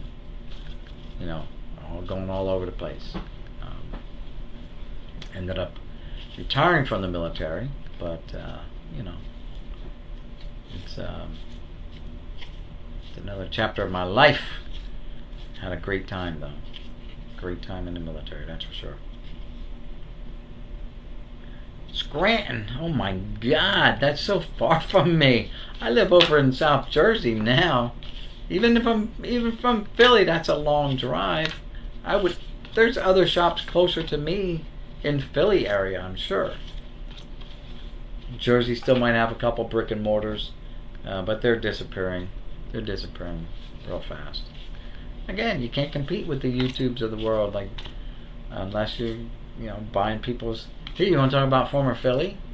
How about that? Dave Cash, right? There's a former Philly. Before he was a Philly, I believe. He was a Padre, apparently.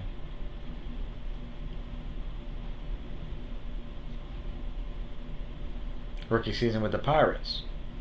Hit .314 and like 54 games. Yeah, so what I'm doing here is I'll turn this around and show you what. So I bought this collection now. It's probably 2 years ago. I bought a collection. There's like 2 million plus cards, 2.5 million cards. I've got most of it is in a storage unit, but I still have all these mailboxes. Like literally, it's like for an apartment complex, like a whole neighborhood. All these mailboxes filled with 800 count cards that I have not gone through yet. Matter of fact, most of that collection I have not gone through. I call it the Trenton collection because I bought it from a guy, former Trentonian.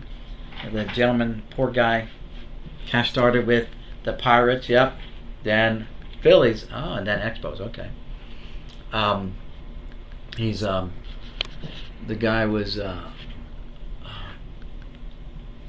did shows, so a lot of this stuff was really organized. Like I was showing boxes of 85 Donruss, times 4, 85 Fleer, 86 Sops, 86,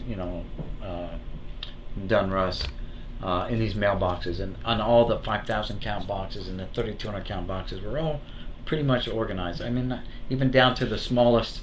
I don't have any more here. A lot of the smaller boxes I have upstairs in my first YouTube studio, the bedroom. My one son who got married and moved out, I took his bedroom over and turned it into my YouTube studio. Ryan Miner died today. Yeah, sorry to hear that. He ended Cal Ripken's streak. And the guy passed away in 2009. So all these boxes, all these 2 million plus cards were sitting in his brother's garage, we'll call it. It was actually it was a big garage. It was like a 2 or 3 bay garage detached from the house, and he had all his stuff that he had in rentals. He rented tents and tables and chairs, and that was a side business from his regular business. And this was taking up a lot of the room. So hold on. Hello? Yeah, I'm streaming live. Yeah, what's up? Alright. Love you, bye. That was the wife. Are you still doing a video? On live. Oh, okay, never mind. And he passed away in 2009. I saw it on Facebook Marketplace, so I hit the guy up. I said, let me drive up there and take a look at it. And it was pretty massive.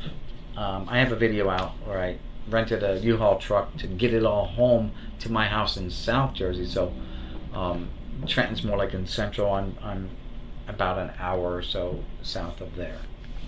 And he wanted $5,000 for it. I countered the $5,000 with $3,500. Not sure if he'd take it or not, but he did. He's like, oh sure, $3,500. Okay, no problem.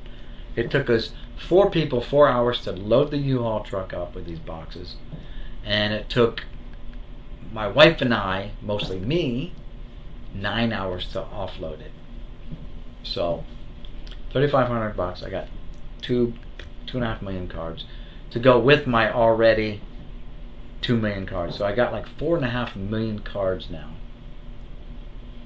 And I bought other collections. I bought other people's collections to get, because originally when I got back into the hobby, I had about 600 to 700,000 cards, and I bought some smaller collections, and then that Trenton collection is like the largest that I've bought, and I've had to stop because literally that collection filled this garage. Like this garage was filled, and this is, I don't know, it's like 22 by 17 or something like that. So this garage was filled. Now I only have a couple boxes in here, right? But my storage unit, I filled it up, and I have some. I don't collect them, but sometimes they come in collections, and I keep some of the nice ones. And then I have, like, in my house, I probably still have 2 million cards scattered upstairs in the one bedroom upstairs, and this room here. Oh, my last I did buy one more. I did buy one more collection, by the way. The last collection I bought was like 98 complete sets of cards, whether factory or hand collated, ranging from 2022, and I had 2023 set, all the way back to it was a lot. To like 1980 or something like that, right? Tops, and then there was Fleer and Dunruss and Score, Upper Decks, mishmashed in there too with the 80 some complete sets. That was, I think I paid $2,500 for that. Some of them are still here, like that. On top of those brown boxes right there, the 5,000 count boxes those are football, mostly football. There's some basketball and hockey there, and then that's the white boxes and stuff. Those are all the Fleer, Dunruss, Score, and there's some Bowman there with some Dunruss. All the tops ones I have taken upstairs. The rest I don't have down here yet. I gotta get organized a little bit, but I'm working on it. It's a process. I did get some Pokemon. It's just a small 400 count box of Pokemon. Nothing. It was mostly trainer cards and stuff like that. I don't know what gen they were, but yeah, that's what I got. Plus, I've collected over the years. I probably got, I don't know, 100 or more unopened wax boxes, maybe 200. I don't know. I've got them also upstairs. I've got probably 4,000 unopened wax packs, dating back from 1972, which is the oldest packs I have, and then there's that long gap until you get into the probably 80s somewhere, early 80s. But yeah, the last, and then I had to stop. I'm like, I can't do anymore. I've got no room, but like I discussed earlier, was I've got so many cards that when I retire next year, I'm going to open up an eBay store and I'm going to start selling the cards off. I don't need, like I showed the stack of Barry Bonds rookie cards, like this little box. It's only half full, but it was marked on the end. It was in the mailbox and it said Bonds. So I opened it up, I pulled it out, and let's look at it, what's in there. And literally, there was this one was in the top loader, and it pretty spot on for centering. I have old school Judge here that you cannot find these anywhere anymore. I looked online. This is the Judge. You would drop your card in the top. I keep saying need to stop. Well, you have a lot of old stuff too. Like my stuff is not as old as you guys' stuff. I have one card from an old Judge card from 1888. I have some from 1910, 1912s, but not at the massive quantity that some of you other guys have. A lot of old stuff. I don't have old stuff. Matter of fact, like collections I buy, like let's get back to the 87s. Like it's a small stack, but these were all, 87 Barry Bonds, 87 rookie cards. I don't need. If I get $1 a piece, that's $20 in my pocket, right? And I can buy some beer, and I don't even drink beer, but I might just start drinking beer just because I got a little extra money in my pocket from selling my cars. Right, ComC. I heard about ComC, selling your stuff through ComC. Yeah, there's a lot of. I was asked to do. People say, "Why don't you go do whatnot and all that?" I'm like, let's just hold the let's slow down. Let's slow the roll here, because it's a process. You just don't jump into this. You got to organize. You got to categorize. You got to know where everything is. If you're gonna start selling, you got to know where everything is at the drop of a hat. You need to set up a box that are all Ryan Sandberg. You got to set up a box that's all whatever. And then inside those 5,000 count boxes, you have to have separators that divide them into the years. Kind of like these are, right? Like these are all 81 Dunruss that I just pulled out of the mailbox over there. And within this stack, how many do I have of the Willie Stargells? How many Johnny Benches do I have? Boom. First thing and foremost, I am a set collector, set builder. I will build a set before I start selling these. I will make sure I have a set, and I will pick the best cards out from my set.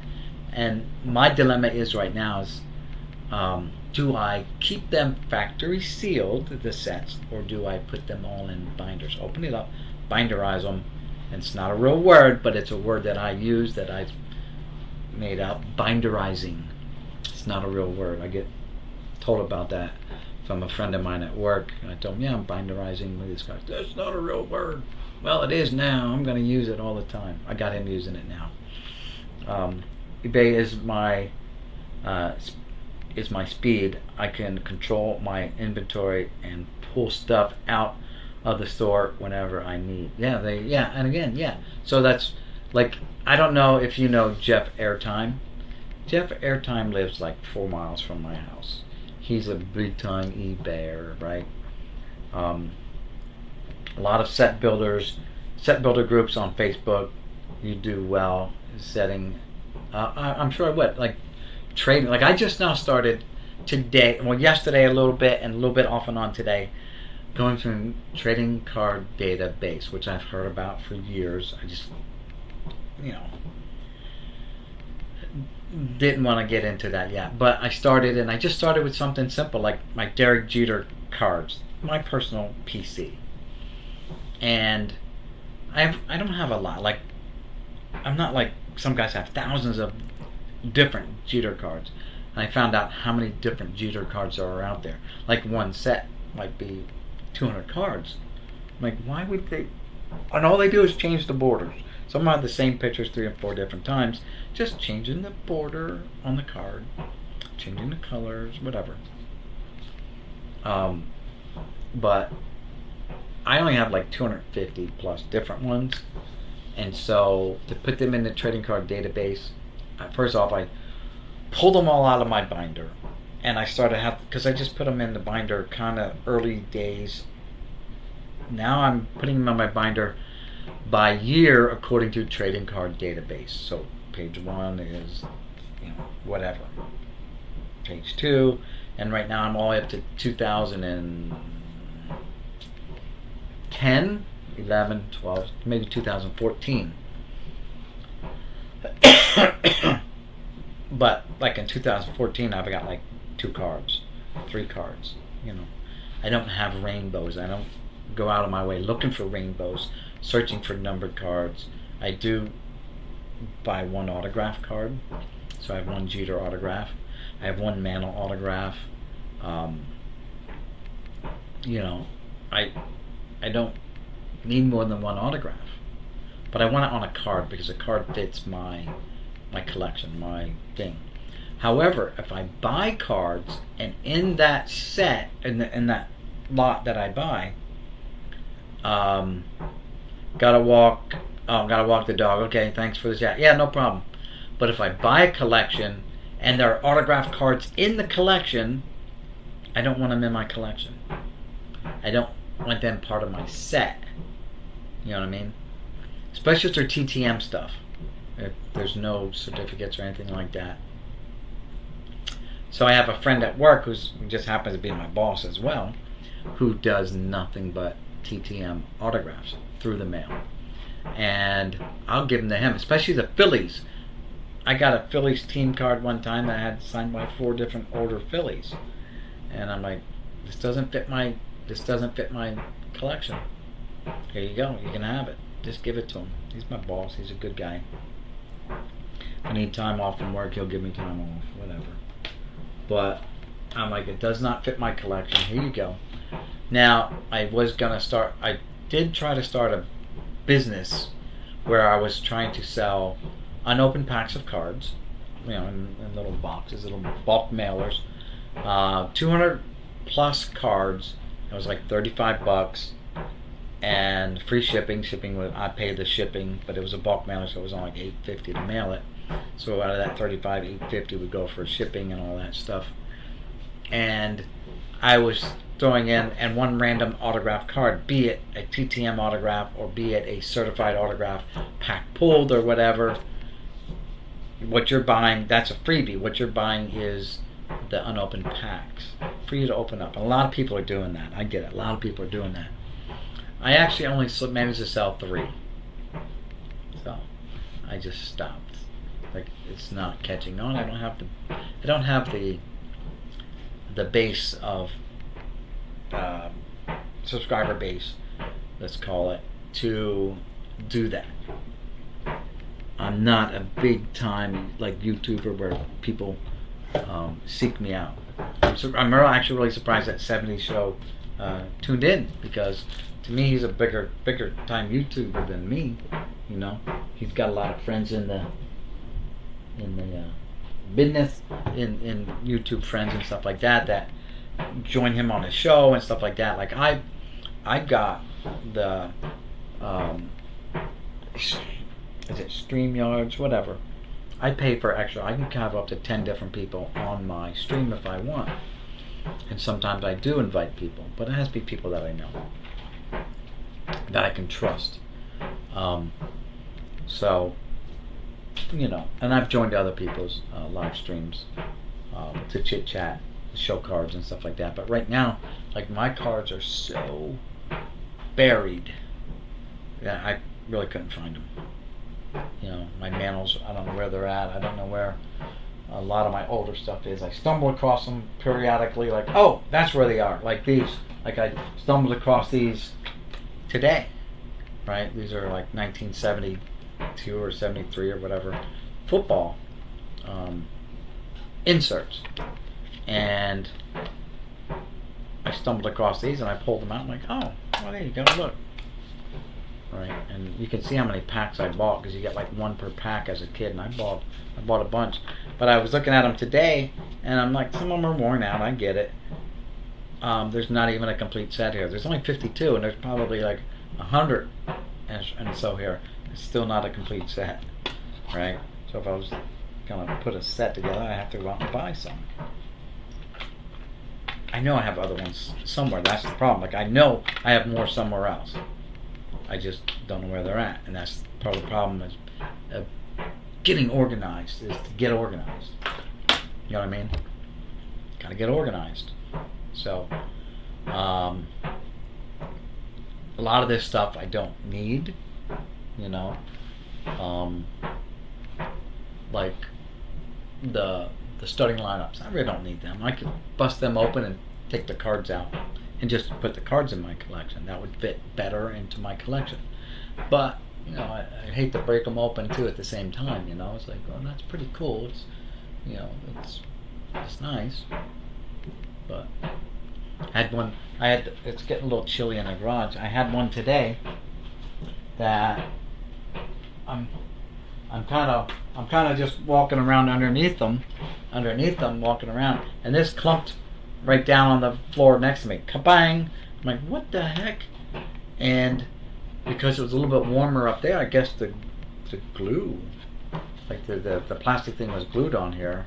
The glue must have finally broke loose, because you can see how yellowed the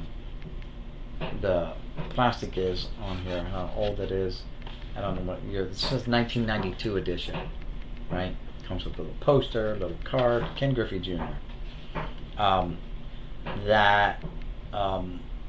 It fell off and hit the ground. I'm like, whoa, what the? So, I gotta watch the temperature in here, because if it's up high, the heat all goes to the top. I think so. The other day, when that 70s show was on, he had some guys come on. I was watching him, and I'm like crap, I'm not prepared. I had to dig out. They each brought out a glove. I'm like, oh, that's cool. I got an old style glove too. May not be super old, but I'm like, it's still an old glove, right? And I picked this up at the flea market for like $5, right? And look whose name's on the inside there. I don't know if you can see it. It's a Mickey Mantle style glove. Right-handed. I'm left-handed, but that's all right. You know, I can fit my hand in there, but it's been laying flat like this for a long time. So, and the deal is, you want to be able to see the name inside anyway. You don't want to fold it over and crease it anymore. It's more or less a display piece, right? So you can just lay there and you can see Mantle. And then I have other ones, and I was going to start a bat collection and a glove collection too, but I didn't know where I was going to put it all. I figured, I can line up the bats along the wall, but that means you have to buy a lot of bats, and they're hard to come by. So I picked up a second glove. This one's a little more beat up, but I see whose style it is there. Ted Williams model glove, right? Signature model, Ted Williams. Right, it's a Ted Williams model glove. What's it say here? It says poly something thump. And look at that. Even the thing on the back here. If I can get it to turn right, get Ted Williams. Ted Williams had his own little logo sewn onto there. Right? Very nice. Sears and Roebuck. There you go. You got this. Your dad bought this for you out of the Sears and Roebuck catalog, right? This one is Rawlings, so that's a regular, like, you know.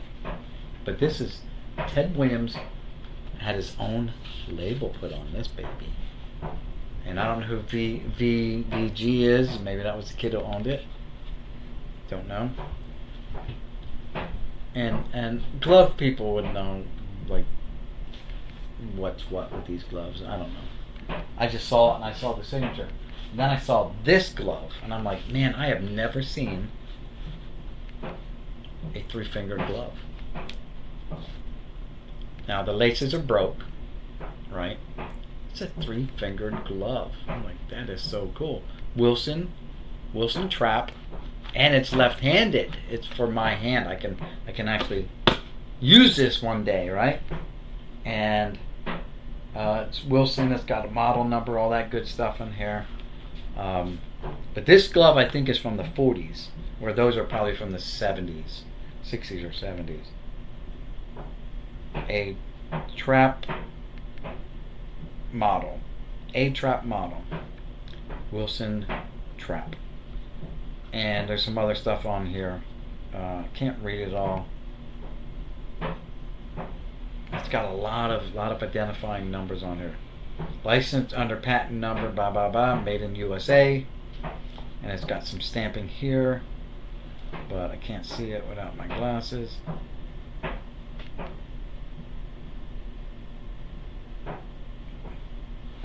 But it's worn out. It probably can be saved and used, but I saw it. It was only like $5 at the flea market. And I'm like, man, I could probably relace this and just use it to play catch with the grandkids or something like that.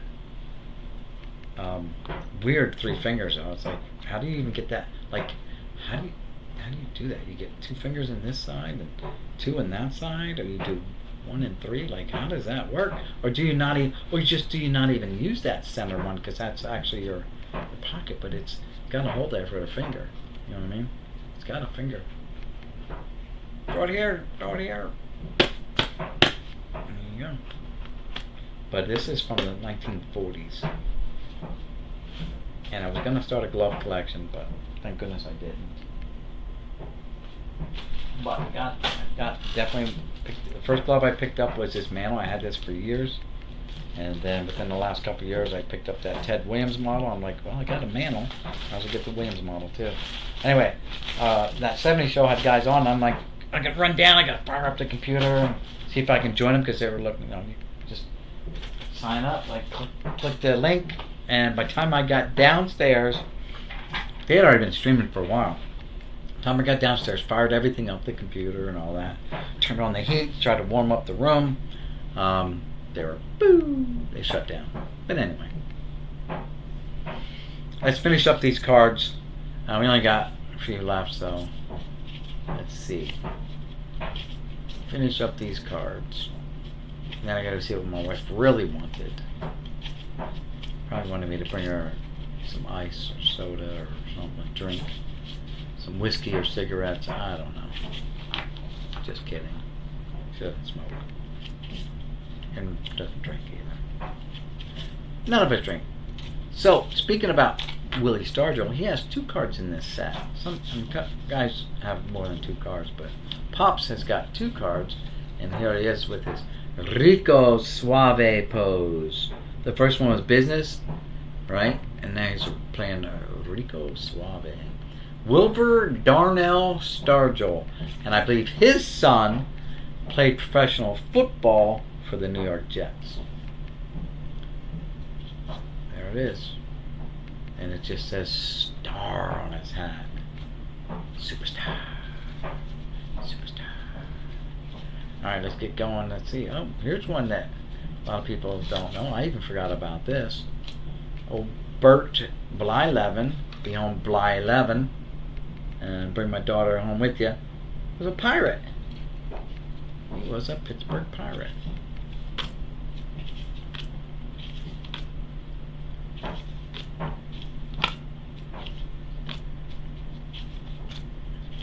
We already discussed the Larry Boa card, so we don't have to cover that again. How about Hall of Famer and Canadian? At one point, he was the only Canadian in the National Baseball Hall of Fame. Now he's keeping company with Larry Walker, who is a Canadian as well, Canadian national. Geez, how many do I have? They're still going here. Let's just look at the last card. Mr. Ferguson Jenkins, old Fergie, focus, Fergie, there we go. The Texas Rangers. And let's see who else we got here. We have any more Hall of Flamers? Hall of Flamers. Red Sox.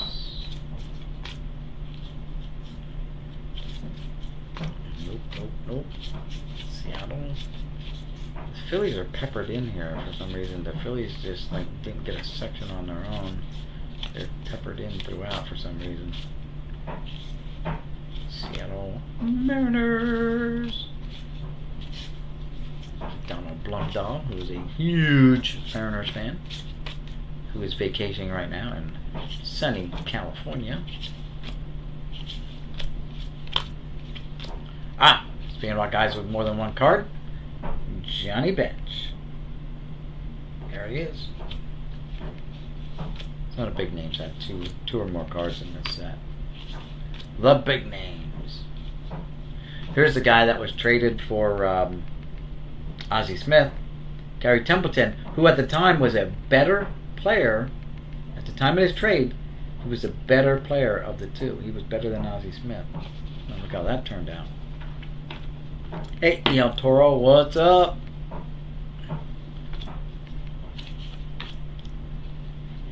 El Toro 66. What's going on? And we're coming down to the end, and that's the last card. That is the last card, guys. But I got a lot of more boxes to go through, so there might be a lot more videos coming. I'm off for like 2 weeks, kind of for the holiday vacation. I'm not going anywhere. Just to my son's house for Christmas morning and breakfast, and then we celebrate Christmas at our house, just me and my wife. You guys already seen my Christmas gift. That Mike Trout PSA 10 rookie card. that my wife allowed me to buy as a Christmas gift for myself. She said, "What do you want, babe?" And I told her what I wanted. She's like, "Okay." I said, "Babe, and it's on sale. You're lucky I can get it for $1,000. Not $2,500, not $1,500, $1,000." So the guy had it like, or make an offer. I made him an offer of $1,000. It's an offer he could not refuse, and voila. Leave my comment on starting. Hold on. Put all these away.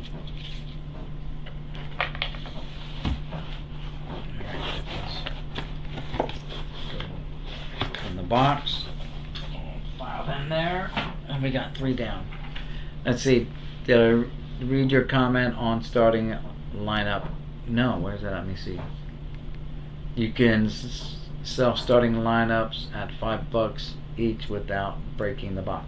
So here's the thing. Starting lineups do not sell in my area. I bought collections that had 68 starting lineups in there. Different ones. Hockey, baseball, and I picked some of the good ones. But I also got, like, I'm not into football, so I got rid of the football ones, all the big hockey names, all the big football names. They were older, like Peyton Manning, and I'm like, that's not really old, but it is. He's retired guy. Peyton Manning's, and there might have been a Montana. No, there's a Marino in there. Could not sell them for $1 a piece at a yard sale. Couldn't sell them. I had to go through my son, who knew a friend of his who said he would buy them. I said, "Listen, there's 80 some here, $50. You can have them all. Gone. Take them." And he did. So starting lineups is not a good business, I don't think. You can buy them super cheap everywhere. But I do have, like I said, a couple. I have a Nolan Ryan up there. I think I got a newer George Brett. Yeah, I got a Cal Ripken one up here. I even have a bobblehead. I got a Tom Seaver one. I got Frank Thomas. I got, for some reason, I got a Tim Salmon. A Mike Schmidt one. That's a nice one. I got a Cooperstown Roberto Clemente. The bobblehead I got is a newer bobblehead, and it's like starting lineup. It's from Upper Deck, and it's Ernie Banks, Cooperstown collection. I got a Don Mattingly one, and for some reason I got a second Frank Thomas. So, let me see if I can reach it. Yeah, it's not cooperating. Not cooperating. We're going to get the Clemente one down. That is a Cooperstown collection as well.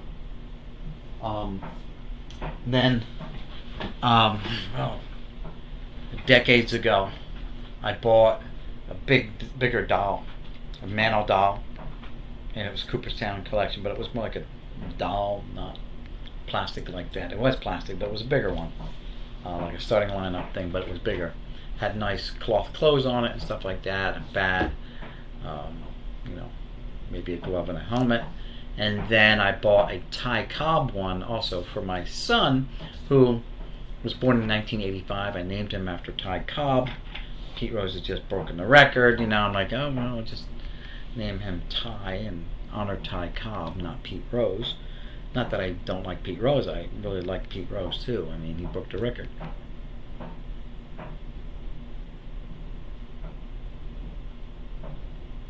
Can I open more box? Yeah, I can do it every day. I got stuff for every day.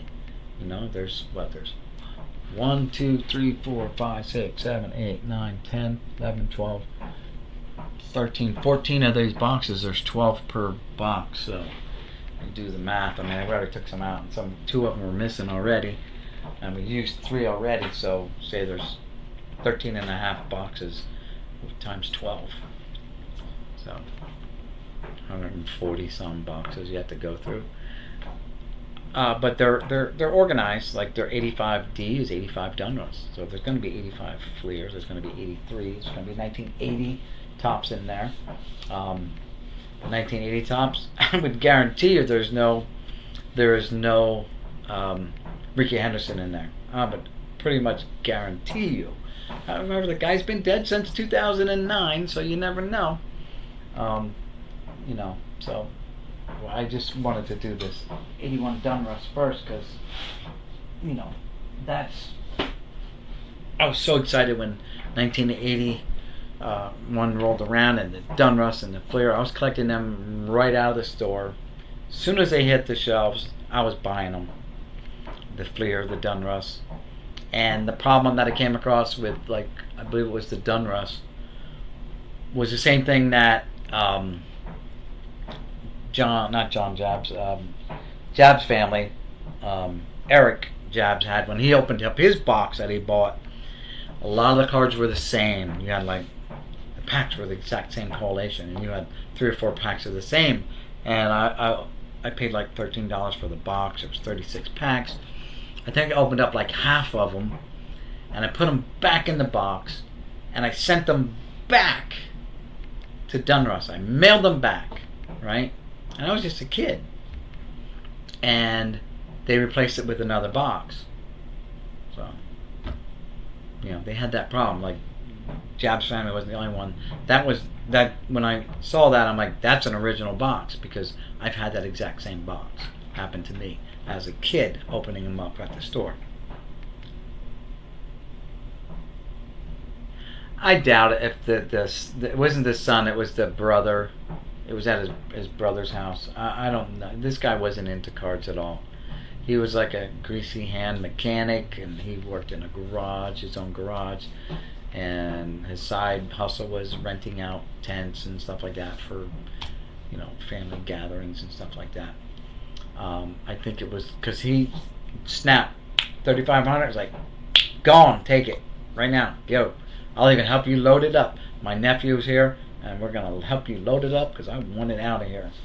Instead of $5,000, I offered him 35, and he jumped on it. It's like, yeah, let's go. I'll help you load it. We loaded it up. There were some boxes of that's what really sold me. There were some boxes with 1970s cards in, and I physically opened those boxes up to verify. Yeah, they're 1972 tops. There was thousands of 1972 tops, hundreds of 1970 tops, some cards from the 60s, fewer from the 50s, But this guy he set up at shows. The guy who passed away was a dealer. He went to shows and he set up, and everything was organized like that. Like a lot of this stuff. So, But anyway, I think that's gonna be it. Let's see, the box is released box in 1980. Yeah, so I returned it, and they sent me another box. They sent me another box back, and I'm like, yeah. I opened them all up. I wish I didn't open them all up today.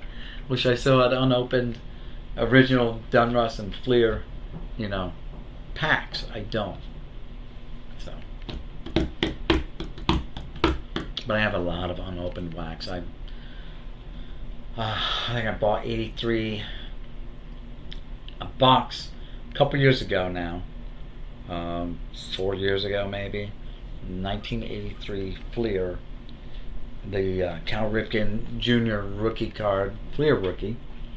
I think I paid like $350 for it, unopened. I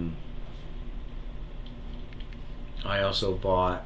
Did I pay? No, I didn't pay $300 for that. I don't know what I paid, but I paid a lot. It was like $300. And I also bought a box from a sealed case, supposedly, of the 89 Fleer F face.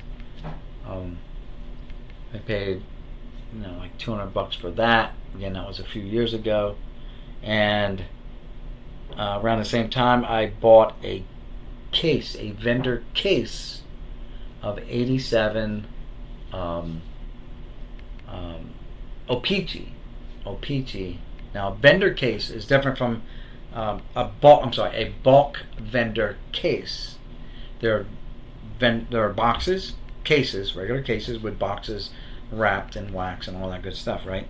Then there are vendor cases, which are the 500 count boxes that are, just collated by machine and put in a box. That's a vendor case. I bought a bulk vendor case, which is no boxes, just the cards lined up in this case, collated off the machine, just dropped in the box. 16,000 cards in there, right? No wax, no other boxes, no separator. They're just there on top of each other. Blah, blah, blah, blah, blah. I paid $800 for that case. But I think I did well because I got 24 of the Bonds rookie cards out of it. It's O-Pee-Chee. I don't know what it's going for now, what his O-Pee-Chee card's going for. So they're all ungraded. But if you get a couple really good grades, you pay for that case probably. I paid $800 for it. So there was nothing to open except the case itself, which I opened up, and I put together probably 16 complete sets of O-Pee-Chee 87. Like 16 complete sets. So, and then there's a whole bunch of extra, doubles, triples, quads, and whatever. But I was able to put I think it was 16 sets. And I took 5,000 count boxes and I just hand collated them all into 5,000 count boxes. Complete set, complete set, complete set. I got 16.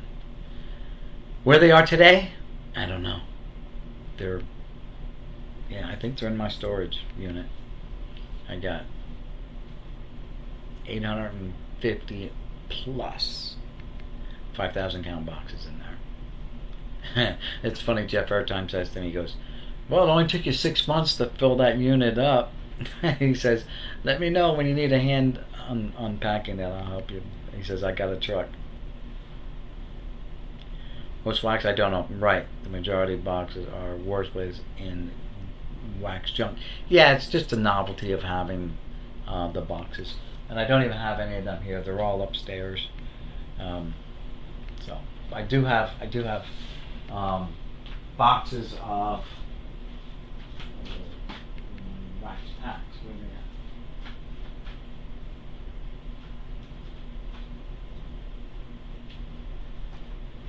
Here somewhere. Where are the packs? Oh, they're over here. Here we go. So this one's not 100% filled, but this is one box of packs. I don't know what's in it. Just says packs. It's not full, but the O packs means other, not baseball. It's other sports, whatever. There are some open cards in here, but like I got a whole bunch of these McDonald's. I'm gonna put it up here.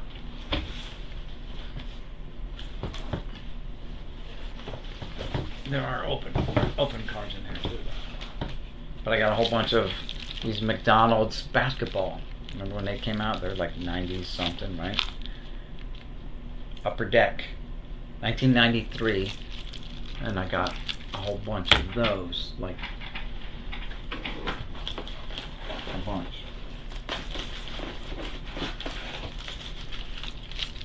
Here's more, right? From there's Fleer here in the front. So there's some Fleer here in the front from 92, 93. Got, 7 packs of those. Then I got all the Burger King ones. There's a Fleer one there. There's 2 more Fleer there. So I got like 10 Fleer. The rest of these are the McDonald's, right? Basketball. Gotta be Jordans in there, right? Somewhere. These are 92, 93 Fleer. I got 3, 4, 5, 6, 7, 8, 9, 10. Exactly 10 of those. These, I don't know where these came from. These are sealed. Here's some Team USA ones. Don't know what they came in. But here's a team photo. And I guess it's just 1 card per pack. Team photo. This one here has got, there's 2 cards in here. There's 2 cards in here. It's got a Reggie Miller on the back. Might be 3 cards. Maybe 2. Probably on 2. And a Shaquille O'Neal on the front. Don't know what they came in. Here's an old hanger pack from Market Makers. Fleer complete 1990 football team set of the Cleveland Browns from Score. Here's another one from Score. Again, it says the same thing. It's $2.99, by the way. Team set of the Cleveland Browns from Score. What's this? Here's the one. For some reason, they put an action-packed in a card saver pack of action-packed football from whatever year this was from. Special prototype card enclosed. So it's even got a prototype in there. Promo card. Hey Alex, how's it going? Thanks for stopping by. Here's one that's got that Rick Meyer on the front. 2000 Pacific NFL football trading cards. Some 2000 Pacific. Right? Here's some 2001 Topps football. There's 2 packs of these, and it's got Walter Payton and Emmitt Smith on 2 packs of those. Here's a 97 Pacific Crown collection, and it's got Burnell on the front. And these are non-baseball packs. Here's one. Here's a Score one from 2002. 2002 Score. With I don't know who that is on the front. Here's more McDonald's. Oh, Domino's Pizza. NFL quarterbacks. Upper Deck. Made by Upper Deck. Here's a predictors set. I don't know what it is. Football. Right? And it looks like it's a complete set, and it's got Aikman on the front. Yeah, Troy Aikman, Cowboys quarterback, and Henry Ellard on the back, but it's a complete set of whatever. Here's a 94 Skybox quarterback update bonus set. It was $10, marked down to $5. Here's what are these called? I don't know. Wild cards. There's a little thing of wild card with like 2 cards in it. Here's another wild card with like 2 cards in it. That's Rakib Ismail, the Rocket. Here's some more Pro Set football. Don't know what year it is, but Pro Set football. Here's 2003 NFL Honor Roll from Upper Deck. Find 2 jersey cards per box, on average. 1 in 12 packs. So there might be a jersey card in there. Who knows? Here's some Topps XFL premium football cards. At least 2 packs of them. XFL. I don't know. Former football players. 2002 Pacific with Tom Brady on the front. I don't know what his rookie year was. Here's 8 cards per pack. NFL 2002 Upper Deck MVP with Peyton Manning on the front. Here's Upper Deck made victory, I believe, from 2001 with Peyton Manning on the front. Here's 2000 football, Topps football, NFL Superstar autograph cards randomly inserted, and there's 2 of those with Peyton Manning on the front. Here's 3 of the Dunruss 2000 with what's his name from the Rams, and here's some Score Kurt Warner. Here's some Score with Kurt Warner on the front, like 2 packs of those. And then got a bunch of, there's another Kurt Warner. And then I got a bunch of this junky Pro Set, and guess what? There's a huge chunk of bubble gum in here. I think there's more gum than cards. I can feel the gum. It's the same size. I can feel the ridge of the gum. It's like in quads. It's like here and here. It's like 4 pieces you break off. It's the same size as a piece of card. You get lockjaw from eating them. All right? You know what I mean? Like, look, and I got a bunch of those. And that's just some of the non-sports, right? There's a whole bunch more bubblegum still enclosed in there. And what year is that from? Pro set. It's gotta be 8 collector cards. Oh, it doesn't say what year. It does somewhere in the fine print. I don't have my glasses, so I can't read the fine print. But those are just like non-sport stuff, non-baseball stuff, I should say. I got 20 or 30 times in baseball stuff. I have probably some other non-baseball stuff somewhere else too. I think I have some hockey here. Yeah, here's some Stadium Club. What happened to that thing? It went down. There we go. Put that back up. Put that back up. There we go. I got some Stadium Club hockey here from 1991 Series 2. Looks like they were $2 a pack. Probably bricked. Maybe not. No, I hear them cracking, so maybe not all bricked up. This one feels like it might be bricked. They're not cracking, but it feels stiff.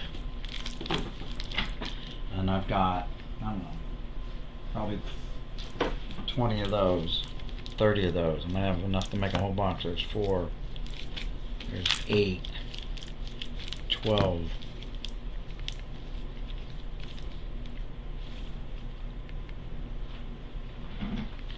So this is Series 2. These might be Series 1 and Series 2 here.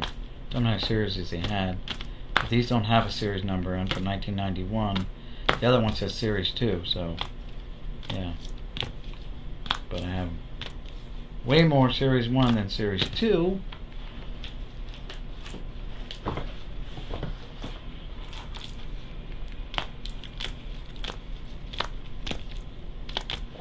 Yeah, I might only have like 2 or so Series 2.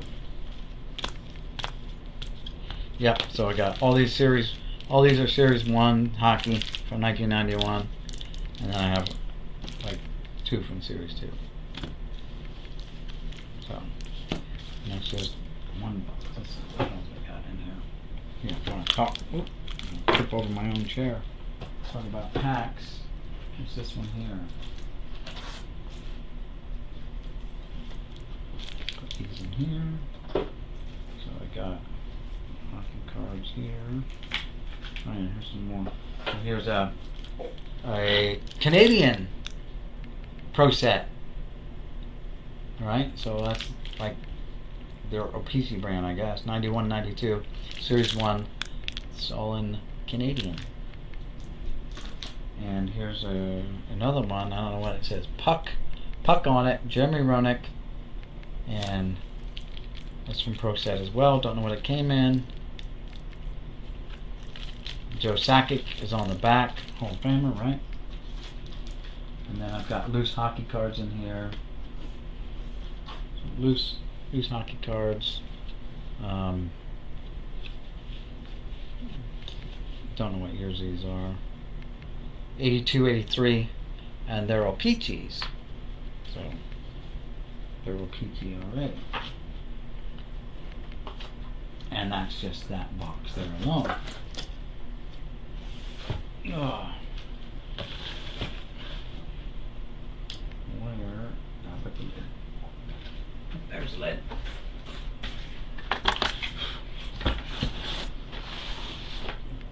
Right here. Guys, I gotta go take a leak real quick. I'll be right back though.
got that. When Mother Nature calls, you gotta go. Hands, we're good there.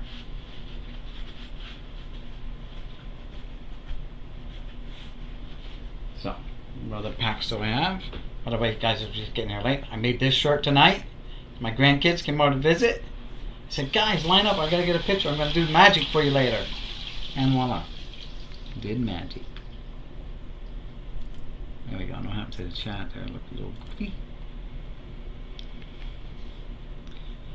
That's a Canadian Pro set. Yes, it was. That was Canadian.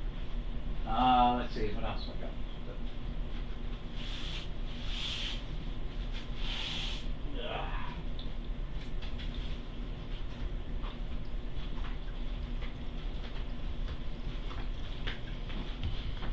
We got another heavy box here. Hopefully it'll stay there, not tip over everything. So here, I got more packs, but these are better organized. Like I've got the 91 Fleer Ultras. I got a half a row of them. I got 93 Fleer Ultra. These are all baseball. I got some 93 Upper Deck. Got 10 or so packs of those. I know Alex does his random pack thing that he does too. Some Series 2 Stadium Club from 94. Got a couple, 3 packs of those. I have 3 packs of Upper Deck SP, but not from 93. That would be awesome if it was 93. I don't know what year this is. 95. So 95 Upper Deck SPs, but I only got 3 packs of those. And 93, that goes with those. So I got regular, and I got SPs from 93. And then of course I got all the junk wax in the world. 90 Fleers, I got a bunch of those. And the camera can kind of catch the rows here. And then I got some, what's this? 91 Fleer, everyone's freaking favorite. And then I got some, what's this here? Some Fleer sticker packs. I got some Dunruss. This is a 89 Dunruss. Got a few packs of that. And it goes on and on. Some 91 traded update sets. Got some 87 O-Pee-Chee packs left. Like I said, I bought a box of these. The problem with these is the gum melted through and you lose 1 or 2 cards, and there's only 7 cards per pack. So, some regular 91 unopened. Some more. Oh, this is 89 Dunruss. Here, this is 89 Dunruss. I actually have a couple boxes of these unopened. The Stadium Club Series 1, 2, and 3. Here's some 88 packs. And these are just packs. I've got boxes of this stuff too, unopened. Upper Deck, Find a 10 Williams. There's some 90 Tops packs. These might be stickers here. Yeah, more Fleer stickers. This is all a row and a half of, well, half of it is Find a Ted Williams maybe, and then this is 91 edition Find a Hank Aaron autographs, and some of them are, I think, Find a Nolan Ryan's. So here's 90 edition, 90 Upper Deck, and there are some that are find the Nolans.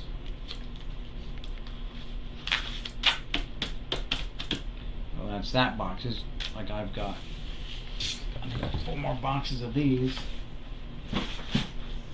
and that's just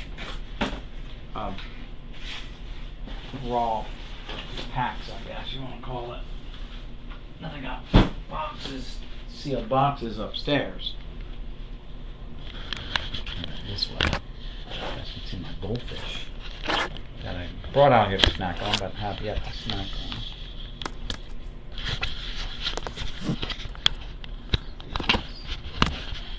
Sorry about that. Jiggle, jiggle. There we go. So you guys can see where I'm getting them from. Yeah, there's literally at least 3 more boxes of unopened wax. Or, yeah, unopened packs. Put this down here. Now I gotta fix this again. Come on.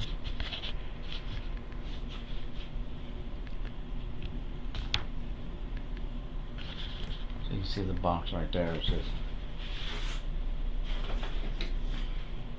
and this has got oddball stuff like these are little buttons, little stick, pins in there.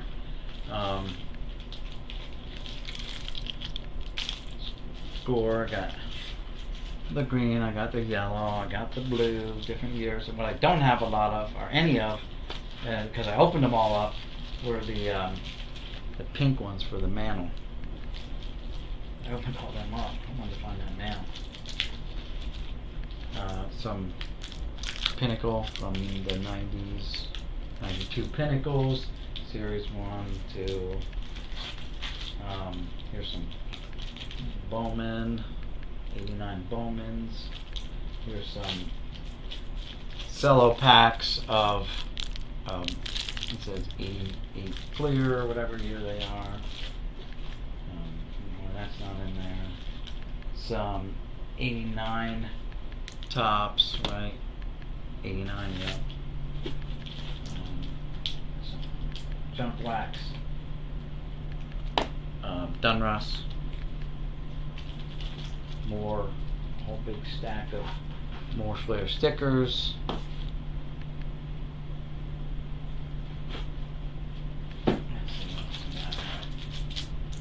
Some more Pinnacle. Here's some 92 Tops, the Jeter prospect card. Right, 92 is the prospect. Some more Pinnacle. Now this is triple play. Here's some 94 Series 2, 94 Tops, Series 2s. Triple play from another year. There's a couple of years they put out triple play. Here's Leaf, Series 1 and 2. The gold and silver packs. Series 1 and Series 2 from 1992.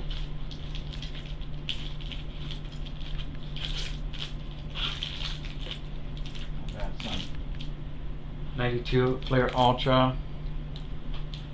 Or 92 Flair, not Ultra, just the Flair. Then we got the oversized, a little bit oversized cards in these packs here. Tops bigs, I guess I call them.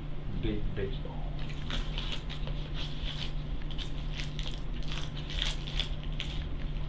What else we got here? I got some Score from 95. I got some jumbos of Flair from 91. The jumbo packs.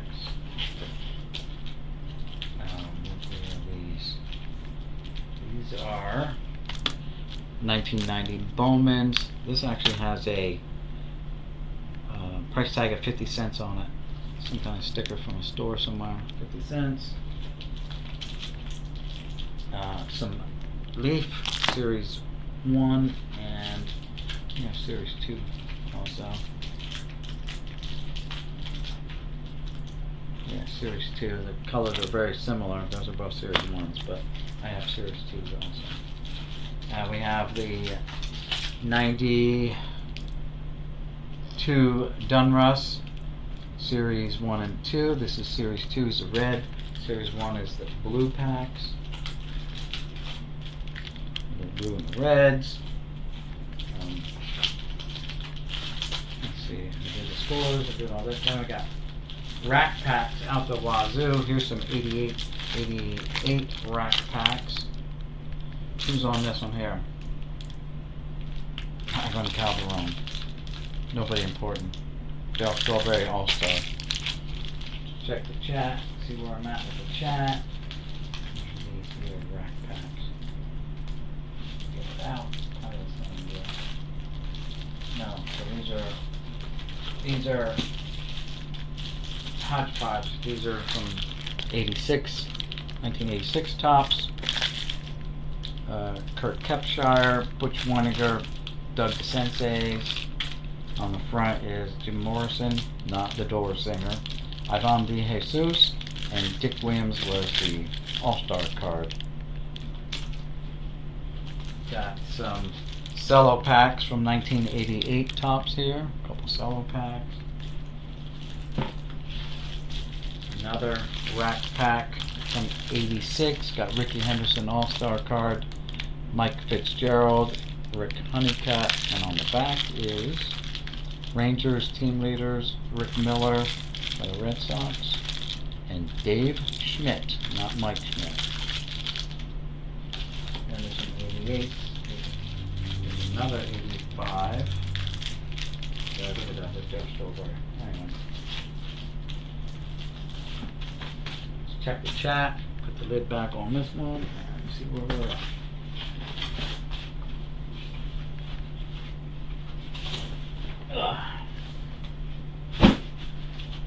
Check the chat real quick. I've got to put the buttons away. Getting notifications. Closing notifications. Thank you.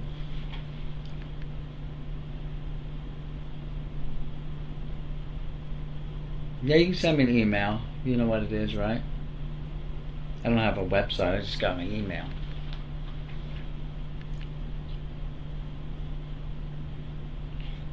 You got a couple new packs for your random pack openings, yeah? I don't do the dice thing and roll the dice. You pick out, you go through there, and like going through a Rolodex, getting them out. Cryptocurrency is making comeback again. Do Bitcoin approved next year?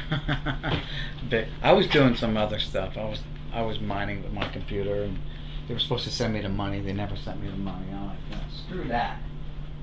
They didn't send me the money. It was supposed to be the money was supposed to be paid out in the form of a I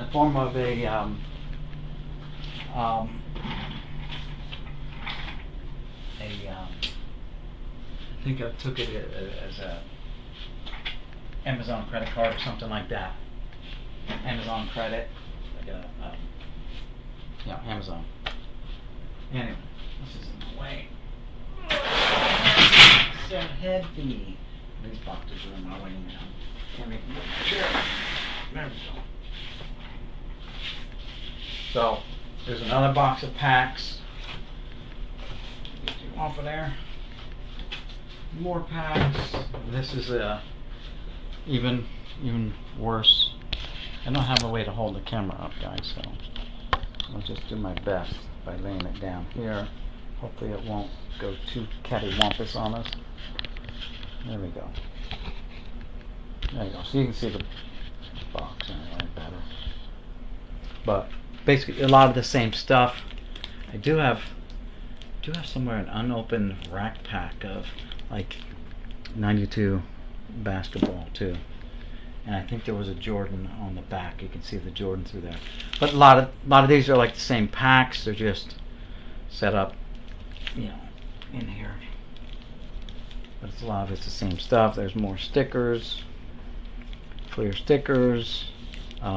This is a traded set which has Randy Johnson, Frank Thomas rookie card is in here. I don't know why that's laying down. Was that laying down? I guess it was, but there you go. We can do it that way too.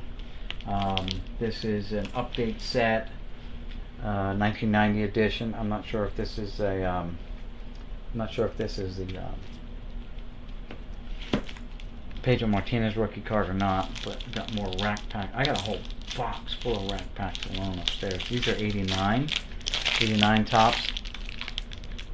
And this is, for some reason, this is backwards. Like this should be in the header box, and it's not. So I don't know what the dealio is at. And that's flipped around on the back. So I have no idea what happened to that one. Some more 88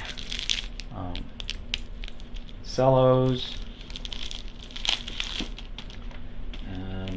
Which one is this? It's cello pack here.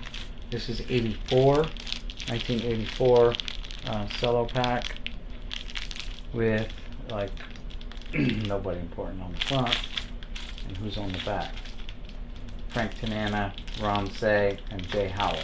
That's an 84 rack pack, and each one is individually wrapped inside of here too. So it's like a grocery pack, I guess, not a rack pack. Sticker. Here's a small pack of cards that were Topps cards that were printed in Ireland. I have some Flair that are still unopened. There's a Cal Ripken right there on the back. Hot numbers, insert card, Cal Ripken. 216 card basic set, and here's another one. This is from 93. This one is from 95. So 93. Flair, unopened, and got Mike Piazza on the back. Mike Piazza. So 2 good cards on the back of those packs. Very nice.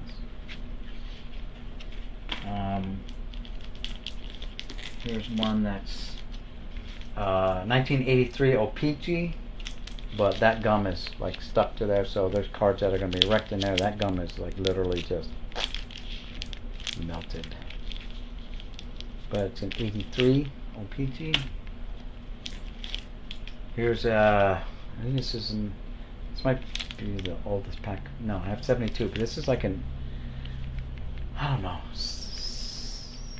78, might be a 78, unopened 78, I forget what it is, 1978 Topps, unopened.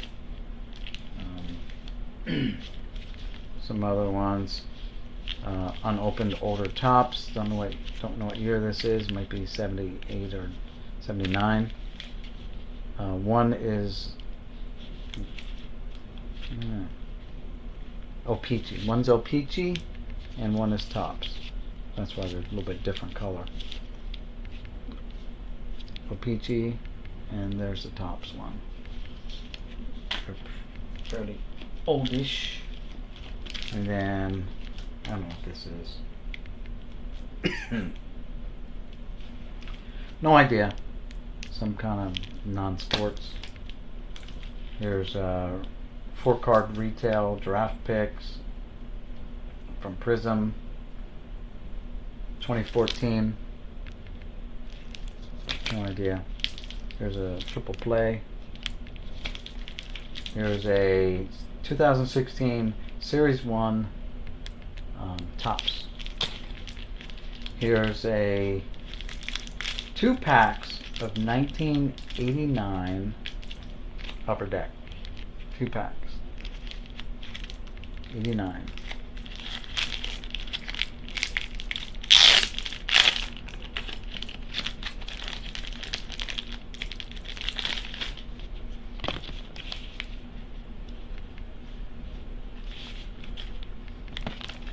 Low numbers, right? Yeah, I don't think it's the high numbers. There's a better chance of getting the Griffies out of the low numbers. There's fewer cards, right? If it's the high numbers, you got to deal with the high numbers also added into it. 92 Flair Ultra. You got Opening day from 2015, Topps opening day. Here's another Prism from 2013.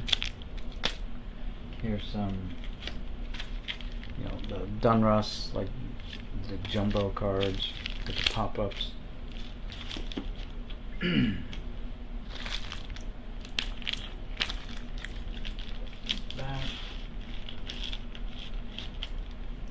I have a lot of packs, individual and literally boxes of packs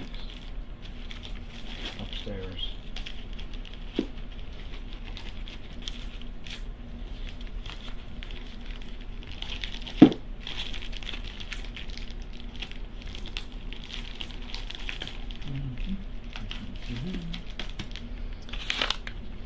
Might be in here. And a lot of these are repeats though too from the other box. They're not organized into all one together. Here's 2014 Donruss with big poppy on the back. Some triple play again. Here's some triple plays. So put big poppy right there with the Bryce Harper. I think there's more upper decks. Yeah, upper deck from Series 1 from 1992, so they're like the collector's choice, I guess.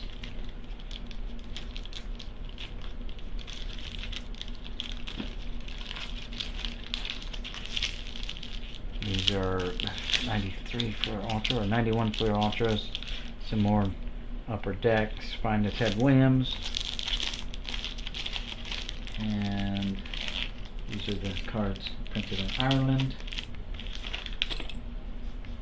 And then we got 87 Donruss here.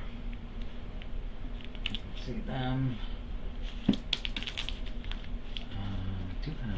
I have some older football too from like 1980. These are 88. Football ones are somewhere else in another box somewhere, I guess. I have a bunch of those 1980 Topps football packs. And since we're on the pack, might as well bring there's one more box left or what? Let's go. Yeah, at least one box left. Now there's more. I see one. Well, it might not be packed. I have to check it out. Marked packs. This is not that full, so I don't know what's in here. It's marked packs. Let's see what we got. Oh yeah. All loaded with these junky 1991 Fleer, some 1990 Fleer, and some 90 Donruss probably. But these are all the Fleer Ultras. They're like the worst Fleer set ever made.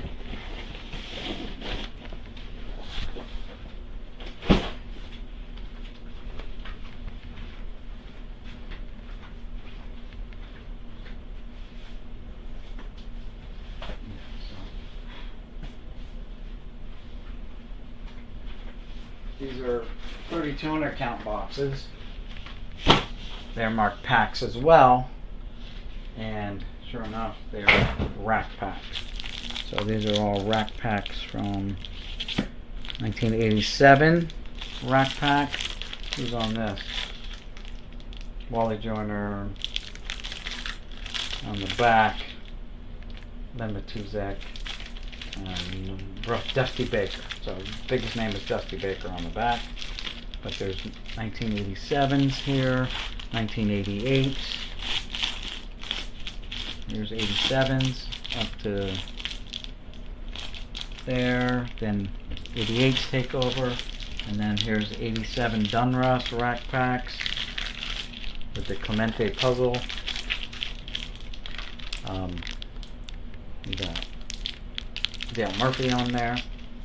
We got a whole row or half a row of 87 Donruss, then it goes back to 88 Topps. And then here's some more 87 Donruss. Probably two more rows of 87 Donruss. Yeah. So there's 2.5 rows of 87 Donruss, one row of no, maybe a little over half a row of each of 87 and 88. And looks like we threw in 89 in there too. So 189 rack pack. That's not all.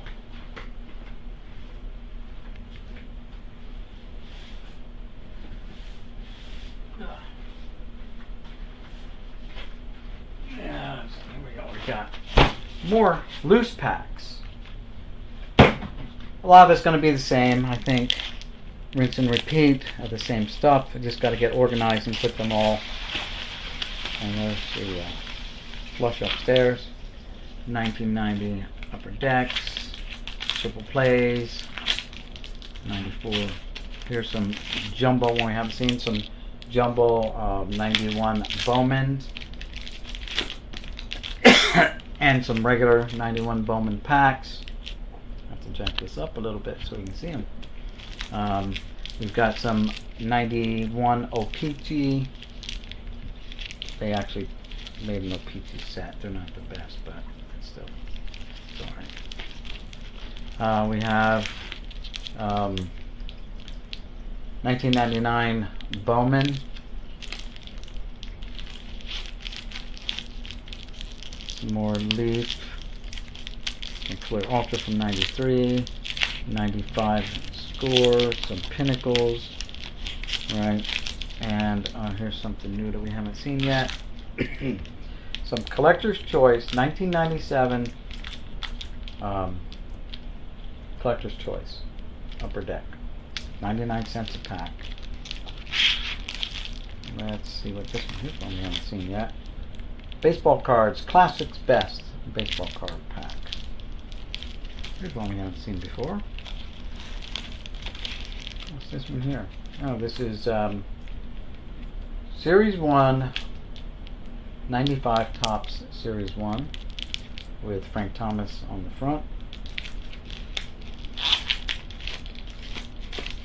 Some more upper decks, Find the Williams. Here's one we haven't seen yet. Some Series 1993 Donruss Series 3 or Series 2 from 93. Sorry about that. Here's some you haven't seen yet. How about some 94 Pacific Crown Collection in Spanish. Baseball. Spanish version. Don't know how popular that ever was. Here's the Series 1 Donruss from 93. And we have some more Topps Big, some more Bowmans. Here's a clear stack. Don't know what this came from, but there's Ken Griffey Jr. right there on the front. It says 1996 Upper Deck SP Preview, so they're all preview cards. Very nice. I never even read the back of that. I just put it in here. Here's one Upper Deck 2003 Upper Deck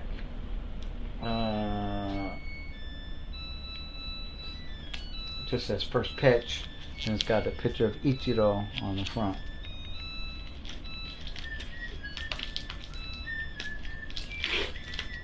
Here's some we haven't seen yet. 2003 Topps Series 1, 12 cards per pack. Here's a 98 Pinnacle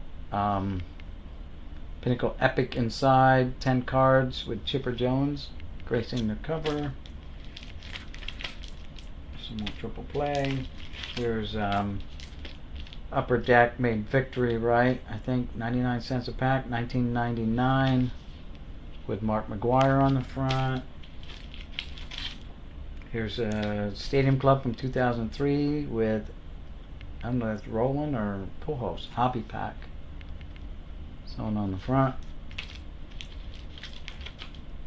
Here's a 2002 Opening Day, Topps Opening Day from 2002. Here's one we haven't seen yet. 95 Fleer Baseball. 97 Score.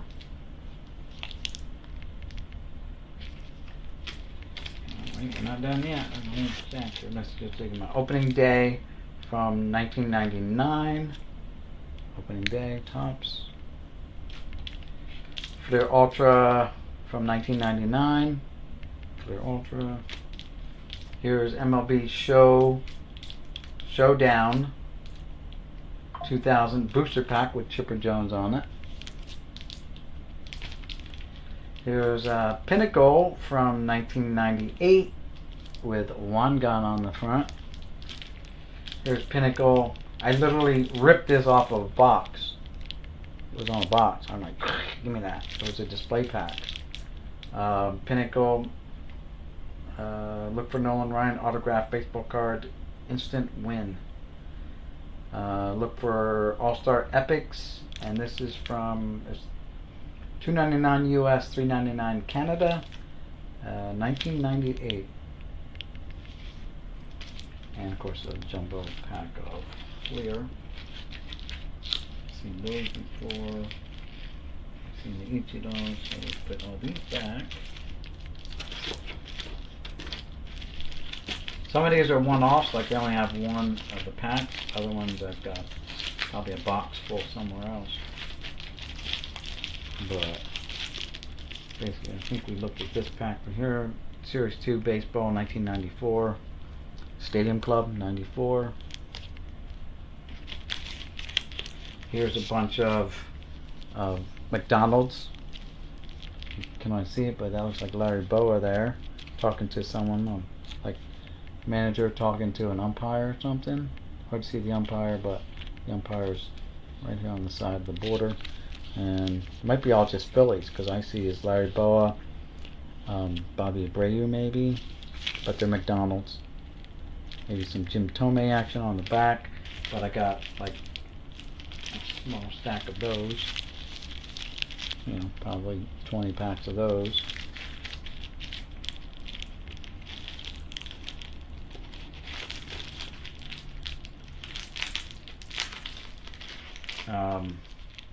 Some kind of weird pack of 88 Score.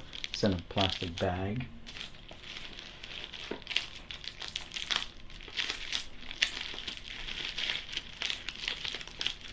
I should say a clear plastic bag because they all came in a plastic bag.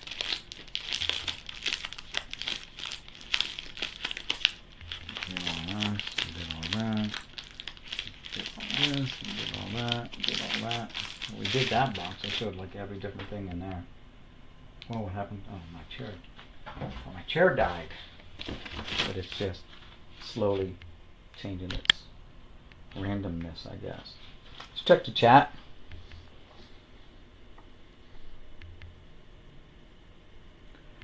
What's your comment there, Alex?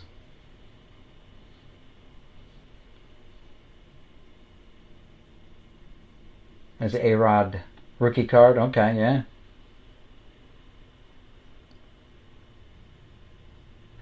Yeah, Alex, you can send me an email. I don't know if you did yet or not, but you can send it.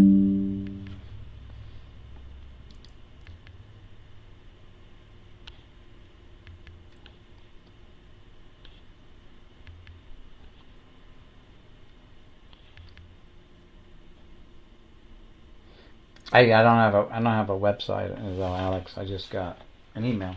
That's it. If I sell anything, it'll be through, eBay. But that won't be for another whole year. Let's see. Like I've got a bunch more. This is 88 Dunrust. I had like a whole case of 88 Dunrust rack packs. So I got a ton of the 88 rack packs. Can't see, there you go. Here's a jumbo of 91 Dunrust Series 2, jumbo pack of that. Got some jumbos here again of, that one's got Burt Blyleven, it's got a Hall of Famer on the front. Here's a jumbo pack of 88s. Here's a jumbo pack. I think this is 87 Flair. Steve Jeltz on the back. That's for Pepino. Steve Jeltz. Even though he only likes that one Jeltz card. Here's some 1981.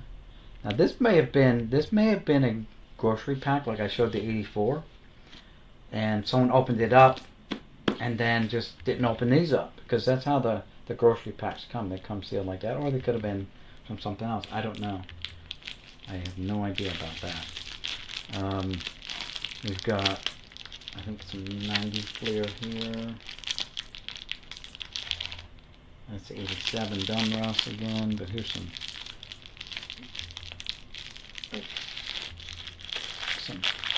1990 Flair rack packs.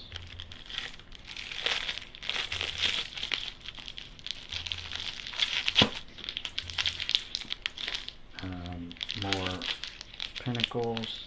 Here's some Stadium Club Series 2 from 92.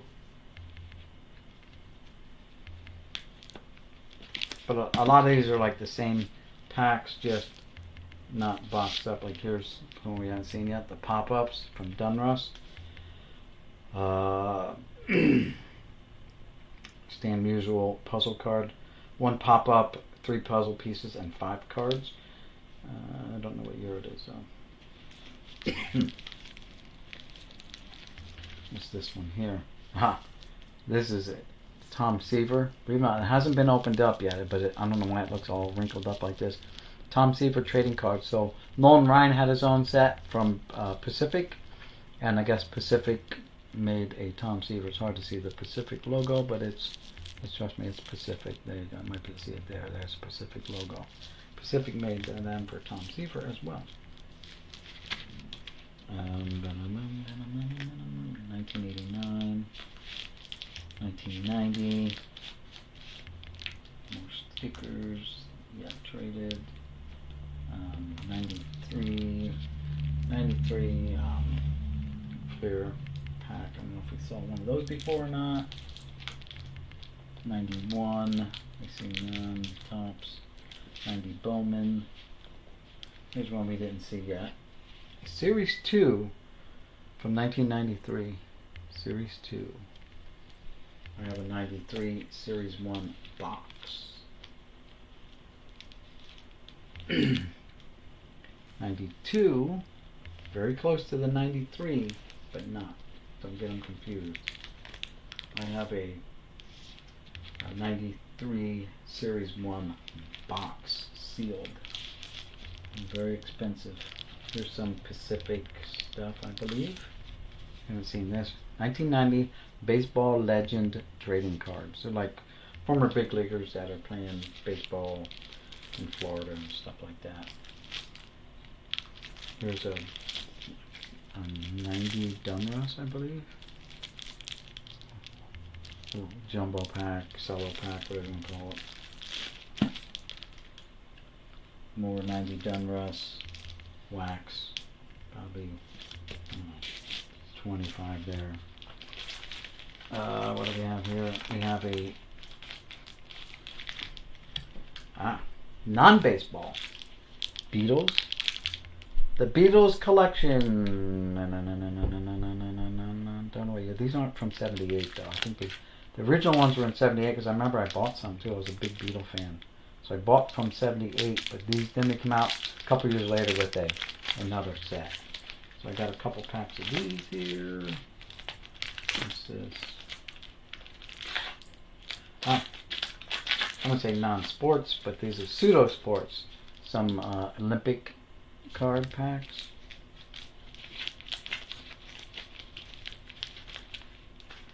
Non-sports, Star Trek.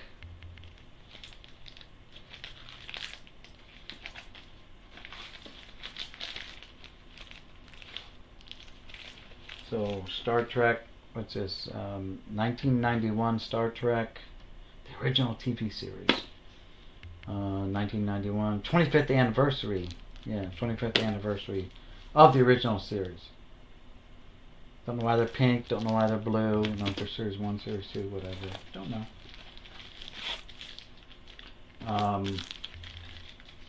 This I'm not too sure of. Kind of weird stuff. Star Treks all together.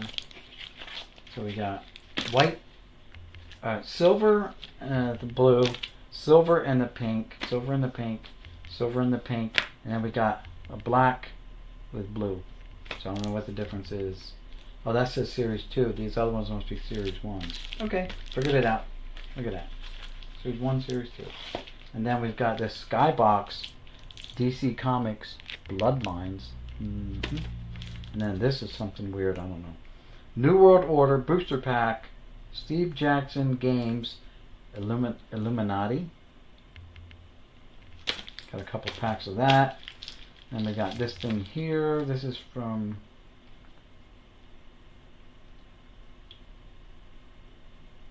Johnson Strongman Tribe.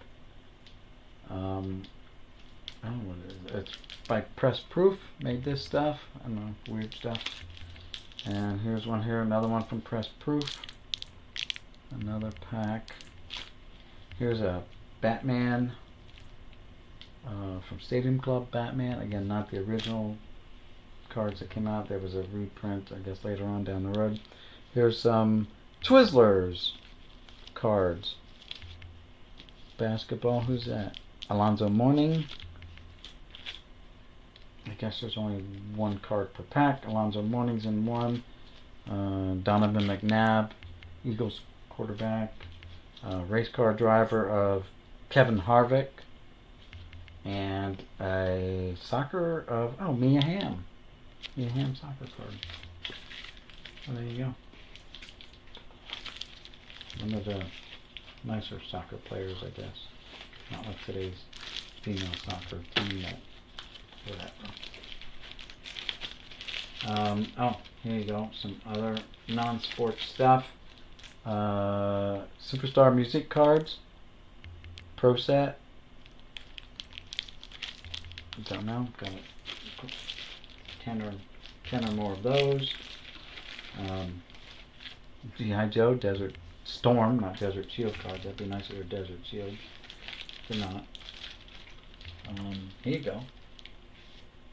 How about some Donkey Kong #1 video game. 3 rub-off cards, 3 stickers, 1 stick of gum. Donkey Kong.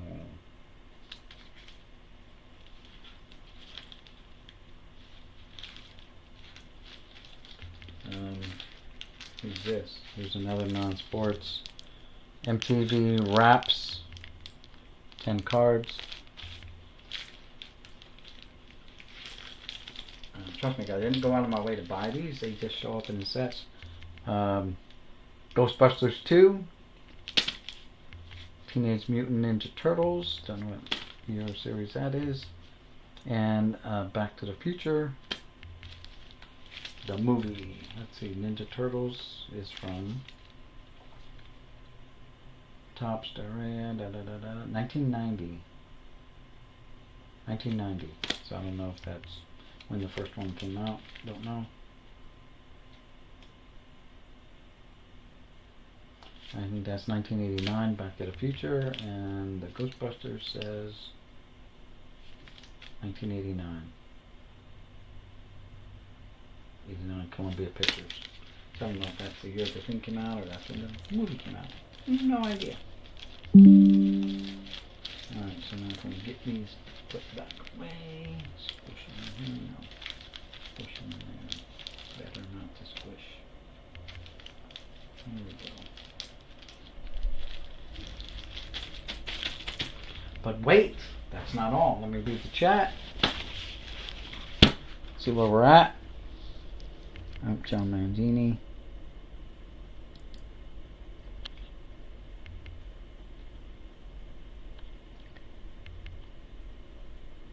Alright, so we haven't done anything else yet. Good.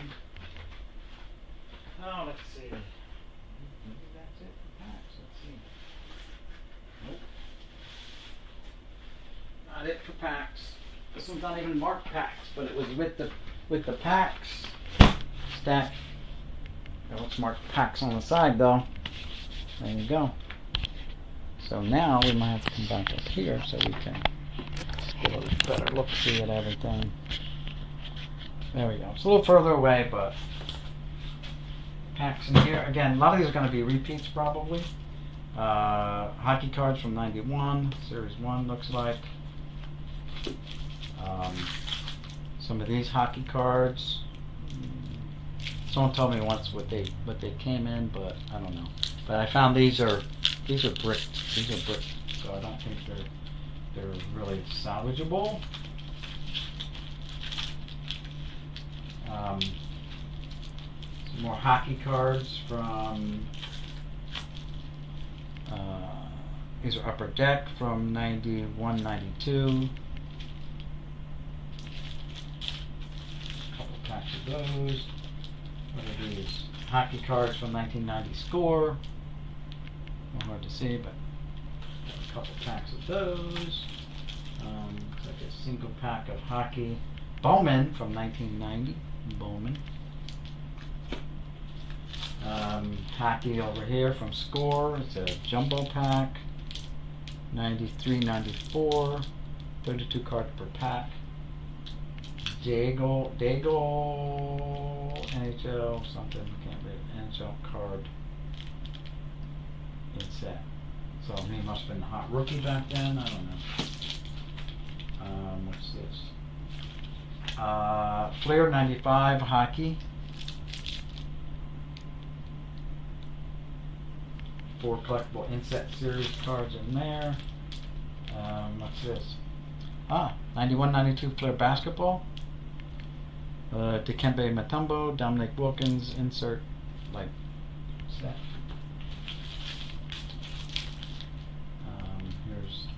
This is 91, 92 more basketball. Here's some mini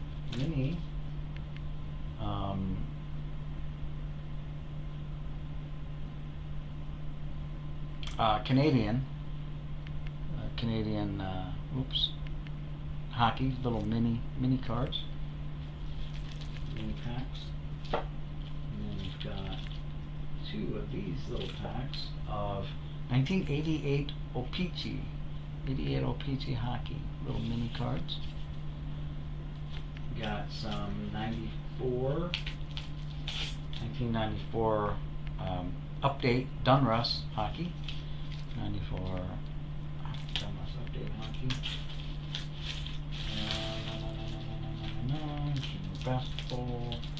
Basketball. Got 1 pack of Upper Deck 91, 92.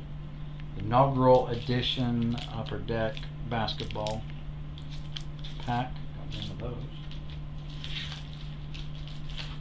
I've got some NBA hoops from 91, 92 Series 2 NBA hoops. Got like 2 packs of them.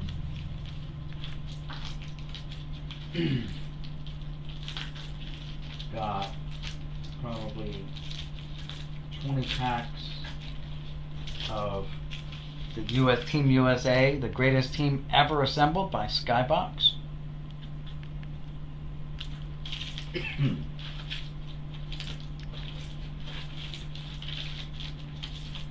More Skybox.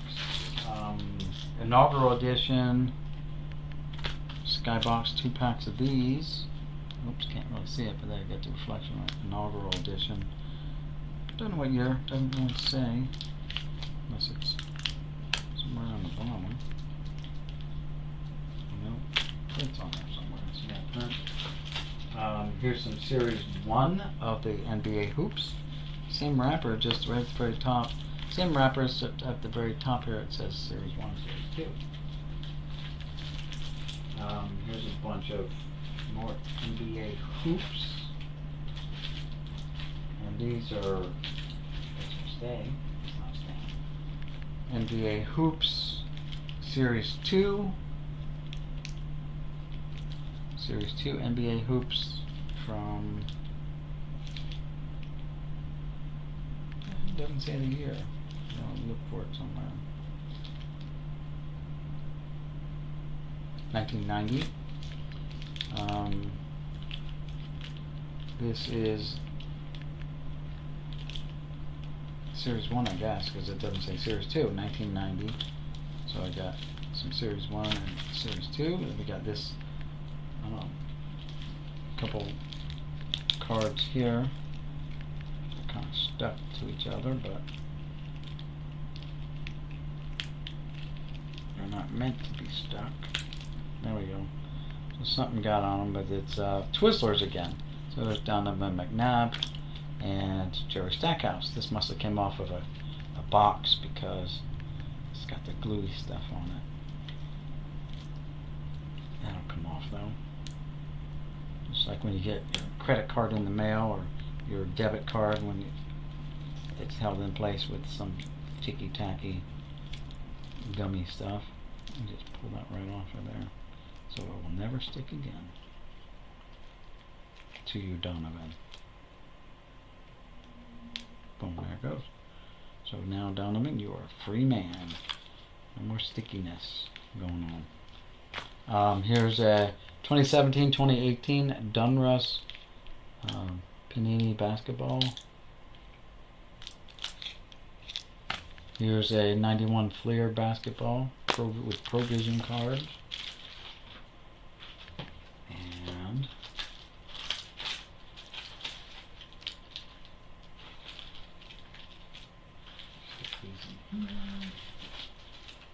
that's about it. More NBA hoops. Might be a different year on this, I don't know. That's that. So that's all like basketball and hockey there. How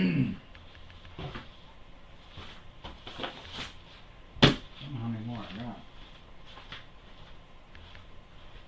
It's getting chilly. Chilly in this house.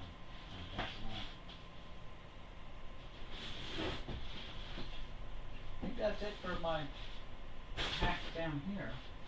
Got packs upstairs, but that is upstairs. I don't think I have any more packs. No more boxes of packs, so I don't see anything.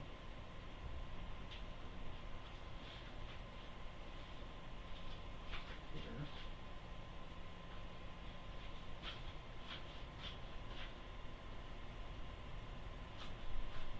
I can't see anything. Yeah. Anyway, I think that's enough.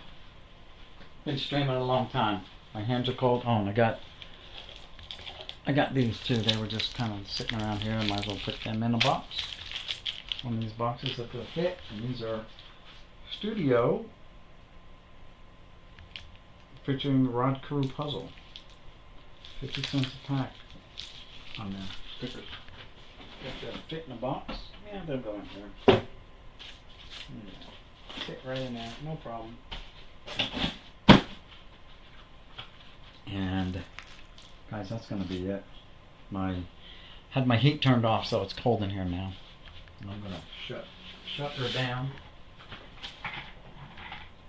Shut her down. I'm not gonna fire up the heater again. Whew. All right. If anyone else is here, thanks for hanging out so long, guys. It's a long stream, but we covered a lot of stuff. We opened up some boxes. I shared some of my unopened wax with you guys. Like I said, I still have a bunch upstairs. Cases of that stuff upstairs.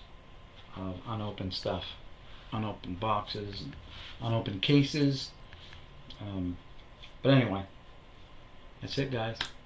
Thanks for tuning in. Thanks for watching. Let's turn this camera up so we can see moi, finally, moi. And, hey guys, collect what you love what you collect. Collect the card, not the grade. I'm going to throw all those cliches out there, but in the end, just do you, man. Just do you. Do your thing.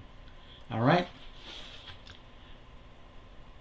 Alright, yeah. Catch you later this week. I'll be doing some more stuff. I don't know what, but I got tons of stuff there to go through.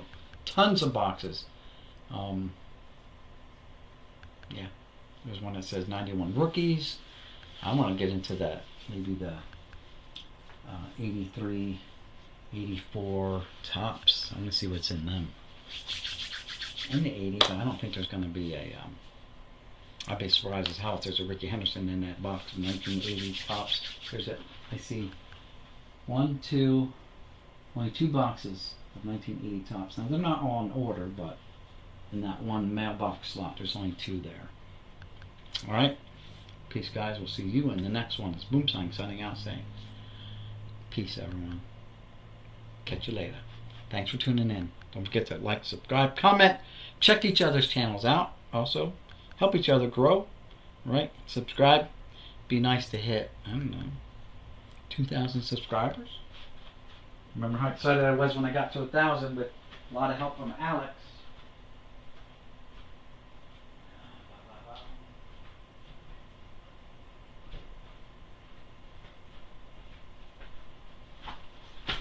Bet you guys thought I left. I did. I put some stuff in the trash. But anyway, that's it, guys.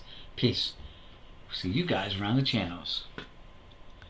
Are you going live tomorrow? Yeah, I'll be going live tomorrow sometime. Maybe even during the day. But man, I got all this time off. I stay up late. I do my gaming. I do whatever I want. I stay up till 5 o'clock in the morning. And then I sleep till like noontime. And then I get up and, do whatever. Here's a kit. You guys have probably seen these before. This is the Stadium Club. Stadium. Now this is not the one. This is one. I think it's still sealed up. 91. There it is. Oh, get in there right. So let me read it. 91 special stadium set. 200 Stadium Club baseball cards available nowhere else. Featured 100 top draft pick cards, 56 all-star cards, 25 Team USA cards, top ranked amateurs, players in the United States, 19 championship and World Series cards, packaged in a handsome collectible Sky Dome display. The Sky Dome, home of the Toronto Blue Jays and the 1991 All-Star Game. 1992 Topps Company in Delray, Pennsylvania. Trademark of Stadium Club of Ontario Limited, used under license to the Topps Company. And this baby is still sealed, I guess.